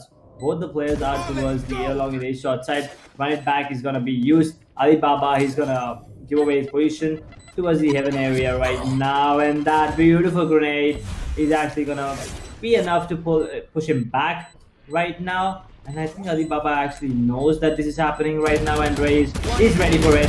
Actually, what? Okay! Oh my god, that was just at the nick of time! Phoenix! Oh my god, just imagine what would have gone through. Just imagine what would have gone through Just the a defenders if millisecond. they. Yeah, what was that? 0.2? How long was it?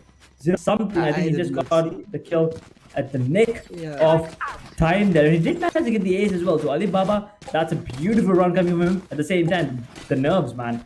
Cold as ice. Phoenix diffusing the spike. Very unfortunate for Alibaba there. He gets a ace there, but it does not get confirmed just because the spike gets defused at the nick of time, as Ed said. Very unfortunate. I mean, what a clutch it would have been if Alibaba did get that ace along with the spike not getting defused. Very unfortunate, but look at this push coming in from A. Nobody was there except for the Raze. Again, another ultimate from Raze is gone to waste. A lot of times we have seen this. Raze's ultimates are in the recent times not converting in terms of kills, but right now an ultimate of lockdown will be used. Charming Bird again with his Ares. He needs to be worried about heaven as Inochi is there. Inochi will take him out, and it's all up to this Killjoy on this defensive half, stuck inside to do something better, and Marco will not let him have a say in that, and he will take him out. Yeah, he will take him out, and that's another quick round from Pearlwingers this time. They did not want to delay any sort of pushes here, but that round coming in was actually really, really good coming in from Pearl Wingers there. But I don't know if you noticed that the side of GC Orange, they kind of tend to give up the side and play on a retake, and that is okay sometimes, but every time I don't think it's gonna work in their favor. While Shin gets a beautiful headshot on the Killjoy, pulling it back to a 4v5 instantly.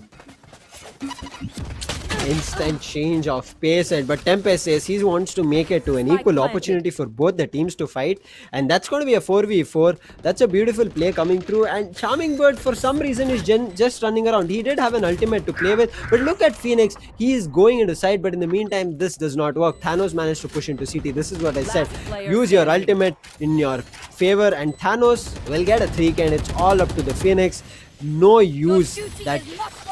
Even though he brought to a 4v4, his team just ran into CT, not knowing Thanos was there.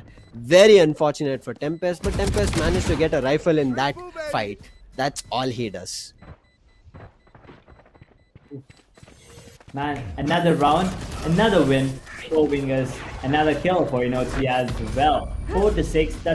That's already a good scoreline. Having 6 rounds on any map is good, but since it's Haven, I think GC Orange getting 4 rounds is kind of good as well, because it is attacking favored map once again, as I've already mentioned. So that is something Pearl Wingers got to keep in mind and try to secure the next 2 rounds as well. Because if not, 6-6 scoreline on Haven, that's not really good, to be honest. I agree with you. I mean, attackers needed to have a couple more rounds, because if they don't, as you said, it's for the defensive, it's still good. So with 4 rounds, they're still good on an attacker favored map. So if they manage to bring it to 5 rounds, they'll be really good. Again, Tempest making matters to a 4v4 situation. Macro will manage to take him out immediately. That's going to be one shot that they lost. But with 4 ultimates, I mean with 1 ultimate, my bad, 4 players and 1 ultimate on the side of attack, it looks like they do have a good position. But look at Sky. Sky, very unfortunate, caught at an angle which was... Ouch.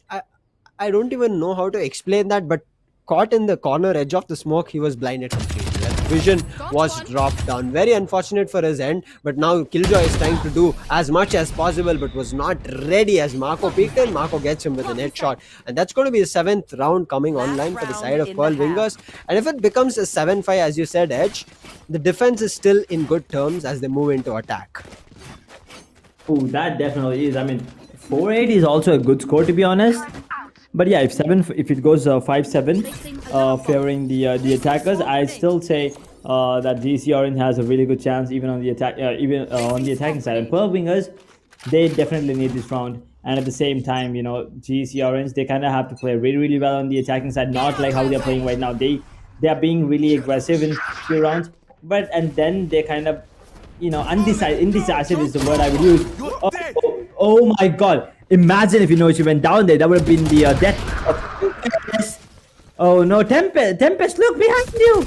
I think there's a player right there. Never mind, that's his teammate. And actually, they got blocked by the wall as well. But Sage with a beautiful double. Marco with another. Tempest going down in the hands of Omen. Now it's all on KJ in a 1v4 with a goddamn judge in his hand. And I think everyone already knows. And not judging, but I think this round is gonna go in the hands to the side of Pearl Wingers.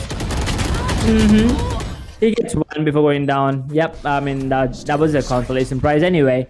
But Alibaba will be the one to get the kill onto the Killjoy there, making it 4-8, going into the favor of Pearl Wingers, and that's the scoreline for the first half. Not bad, as you said. 8-4 is still doable. The side of attack, if they're ready for it, right now that the side of GC Orange have switched, they can still pull it off. But that previous round, they tried to do something way too early. They could have waited for a post-plan retake and fought it because they'd already taken control of Garage. Somebody could have gone to C-Long, and that's going to be a good way to prevent C-Long post-plan positioning from the side of attack. Did not happen, something that we thought of, but now with the attack being changed, the split coming through the second half, this is the pistol round. If it converts, it's going to yield them 2 rounds, and that's going to be way closer to the difference that they are right now. Ooh, you're right about that, Lucy. But looking at the gameplay once again, even on the defensive side, they're kind of being aggressive. Ooh, Phoenix almost gets the kill there, and if you would have got the other kill as well, Tempest, then maybe we would be really good. But look at this, Sage and Omen. I mean, like, the defenders played like the attackers, to be honest, and that's exactly what Pearl Wingers are doing right from the beginning. They're being completely aggressive, and that is something that GC Orange is unable to stop, not only on the defensive side but even on the attacking side right now. I agree with you. The side of GC Orange, they're good in terms of their fight and what they can do, but they're not ready for it. They're like, we will play it in our own terms, and we'll make sure we get a better positioning. I think that's the kind of situation they're ending up in, rather than them anticipating a push coming through. But right now, Charming Bird will convert with his Marshall. That's a beautiful headshot on She.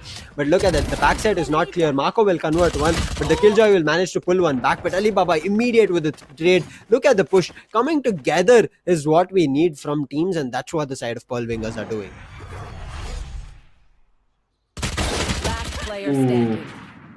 Man, that's a really good round once again. Pearl Wingers, look at that positioning. I mean, the coordination, the teamwork coming in. That was an easy round, by the way.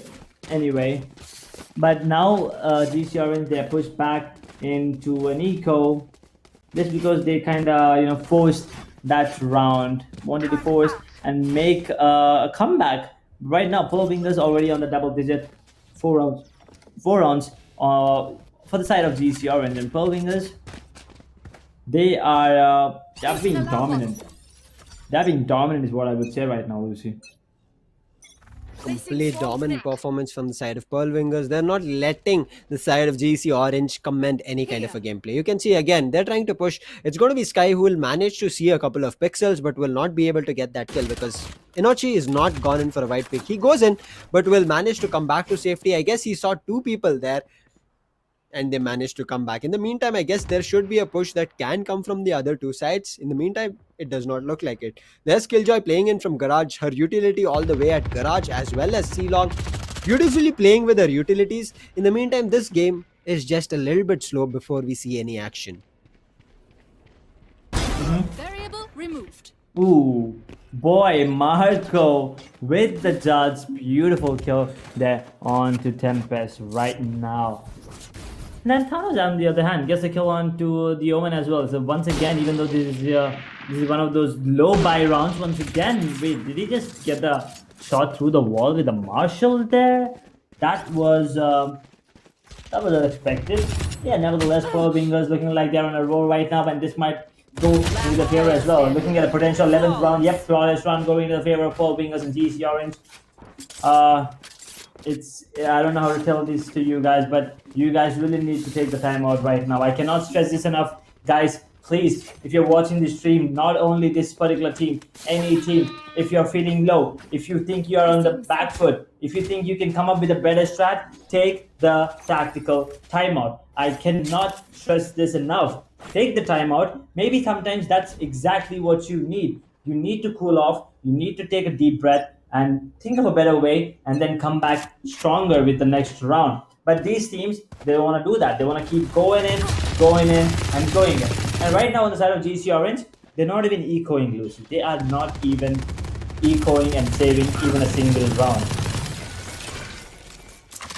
Very unfortunate to see that, even though there is a chance that they can re-strategize, work on their strategies and put something new so that they might be able to work things out. But now Tempest going in for very unfortunate. The run it back will also be taken on. In the same time, Thanos will get a kill on that race. That's going to be I would say one important ultimate wasted along with a kill as well. But look at this, Inochi has a great backstab. He spotted two people out there. He's running in the dash. I guess no, they did not hear the dash. Very unfortunate reload in the open. That's going to be the Sky converting that kill, and the spike will also come down very soon, and that's going to be a safe plan coming through. But the repositioning might not be as much as easy. The Seekers is going out, but look at that, Thanos goes in for a quick fight, and Thanos managed to survive with the spray of Ares.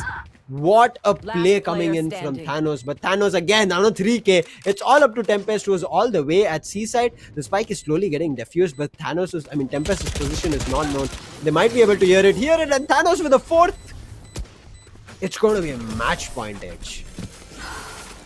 Pearl Wingers, match point. I did tell you that. We did agree that it was attacking favored map. But Pearl Wingers, they're making it work on the defense as well. Why, if you ask me? It's because they are being the attackers, even on the defensive side. They are the one that's pushing one side at least, so that they can isolate the players towards only two sides. That's a really smart move, and we don't usually see that in a lot of games. Exactly. Inochi was really crucial there. He's just pushing one other side. Once again, if you take a look at this. A is being pushed while B and C is completely being held on to. Wow. Inochi, this man is just intense. He is outright ready to frag for his team. But right now, he will be taken out along with one more from his teammate. And now it's going to be a little bit of a disadvantage, but they do have a resurrection available. Unfortunately, for the resurrection to come through, the defense needs to come to the side. The lockdown also getting used, and the side of GC Orange know how important this round is. They want this round. They use a lot of utilities, but right now the retake is coming through, and will they be able to convert is the question.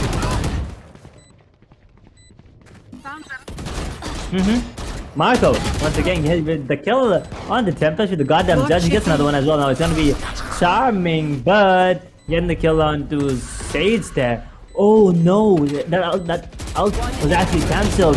And now look at this. She's the only player alive. He gets one, and I think this round is actually going to go into the favor of the attackers right there. Boom. Charming bird. Beautifully defends the side. And also, now GC Orange, 5 rounds on the board. Lucy, what are the chances that we are in for a comeback? Or do you think that was just, a one-time thing? Because GC Orange, they need 7 rounds to take us into overtime. Pearl Wingers, I don't think they would want to allow that kind of a comeback. But yes, that's going to be a confidence boost that the side of GC Orange got with that round, because I would say Charming Bird, the Omen, was a crucial player there. His positioning, I'm not sure if he took a shrouded step there. I will look at that replay, but he took a really good positioning and got things back in his favor. And Thanos start things off, but Tempest will go and get one trade all the way at A side, but that's going to be equalized at both the ends right now. But Thanos can run in on the all the way in the opposite end and can revive one person, but does not look like he wants it, as Marco will pick that Omen out of the board. Marco's position is compromised right now. He does a little bit of a damage, but does not manage to get the kill, and it's going to be back to a 3v3 situation. Shy with his ultimate is going in, makes it a 3v2, and things are not looking good for the side of GC Orange. It is not looking good for GCR, and this might be the end of them, because Pearl Wingers, they are gonna be the ones walking away with the victory. 13-5 in their favor. What an amazing gameplay coming in from all the players right there. I mean, GC Orange at the beginning of the match, it looked like they were going pretty even, but once we moved on further into the rounds, we could see that Pearl Wingers was completely dominant, right? So I'm Thanos, obviously on top, the match MVP, being a Sage. That is something we don't usually see. So you got to keep in mind that Sage being an MVP, that's a really good confidence boost. And at the same time, that's kind of disappointing if you're going against them, seeing a Sage on top. But Tempest did a really good job. I think he's the second best player on the team, in the server actually. So that's still a good confidence boost. But at the same time, 7 first bloods from Inochi, absolutely insane. By the way, 7 first bloods and having 17 kills. So, and I mean, 7 of them were actually first bloods. That is just too good to watch. But yeah, I'm Thanos with a KDR of 2.2. That is something you got to keep in mind, and you got to appreciate him for that. But at the same time, Smith the Rocks, he was playing really good at the beginning of the match. But then I'm not really sure what happened, because he did get a double kill in the first round. And after that, he kind of fell off. I mean, at the same time, Marco was doing really, really good. He was the one getting kills with the judge. And that's when the other players actually started picking up the judge on the side of the GC Orange. So he was kind of the trendsetter there, Lucy. Yep, the side of Pearl Wingers, and as you mentioned, the Sentinels are on top. They just felt themselves. And as you mentioned, Inoshi was just a beast of a performer for his team. I mean, getting 7 first bloods, and you saw him on defense. I mean, whether he was the same man on attack does not matter, because on defense he did that. Defense, he was like on an attacker end, and he just fragged out of his mind. He got those kills, got backstabs for his team, and played it really well. On the side of the attackers right now that we ended, or you can call them the defense, not that great. Not a great day they had. They did try to fight as much as possible, but GC Orange just a little bit fell short. Their strategies on the defense, as we said, it was a good half on defense, but going into attack, they were not ready. They were not ready for their attacking push, and the defense read it. The side of Pearl Wingers were ready. They understood, let's just push these people together, and that time the attacking force will just crumble, and they managed to do that. But that's going to be the end of match 4, but there's a lot more matches to go. I mean, with so many days done here, it's just getting better and better, and the matches are getting intense. We are seeing maps coming in better and better, so there's a lot to be watched out. Anything just before we end, anything on your mind, GB, anything on your mind, Edge, after watching such intense matches? Oof, I mean, definitely. I mean, before we end, first things first, really happy to see different maps today. I mean, really happy not to see Ascent a lot, to be honest. But yeah, we got to see Bind twice. And we also got to see Haven. So watching the same map over and over again kind of gets boring. And at the same time, I mean, it's not like the SN is boring, but it's also good to see teams implementing their strats on different maps. Bringing something new to the table, and it's also kind of good for the audience as well, right? And at the same time, it's kind of boring for the viewers as well if they keep watching the same map over and over again. So I'm really glad that on day number 6 we got to see really cool matches and really and one more thing, that comeback from CMR Chasers, I'm going to remember that throughout the tournament for a really, Yep. really long time. That was a really intense and close combat. That I absolutely love that. For a sec, it was a one-sided affair, but then the chases back. It was absolutely beautiful to watch. But then once again, every other game, it was kind of one-sided. But yeah, it kind of makes sense. As long as we're in phase 1, we're gonna see a lot of one-sided games. But as soon as we go into phase 2, oh my god, I just cannot wait for phase 2, man. It's gonna get really intense day by day. I mean, from day number 1, the matches were really, really good. But right now we're in day number 6, and I cannot wait for day number 7. Let me tell you that, because day number 6, the games that we saw was absolute fire, and day number 7, I'm pretty sure it's going to be lit as well. I agree with you at each and every point of it. I mean, what a really good day 6. There were 4 teams who walked away as victors. Congratulations to them. And the team that just lost, learning curve for you guys. I mean, I'm pretty sure you'll be coming back really strong, and we'll be looking forward to that. But that will be the end of day 6. And as Edge mentioned, we'll be looking forward to day 7, because these matches are just getting interesting. But until then, it will be we bidding you goodbye. So this is me, Lucifer, along with Edge, signing off for the day on day 6. We'll be catching you on day 7. And until then, good night, take care, stay safe, bye-bye. Good night.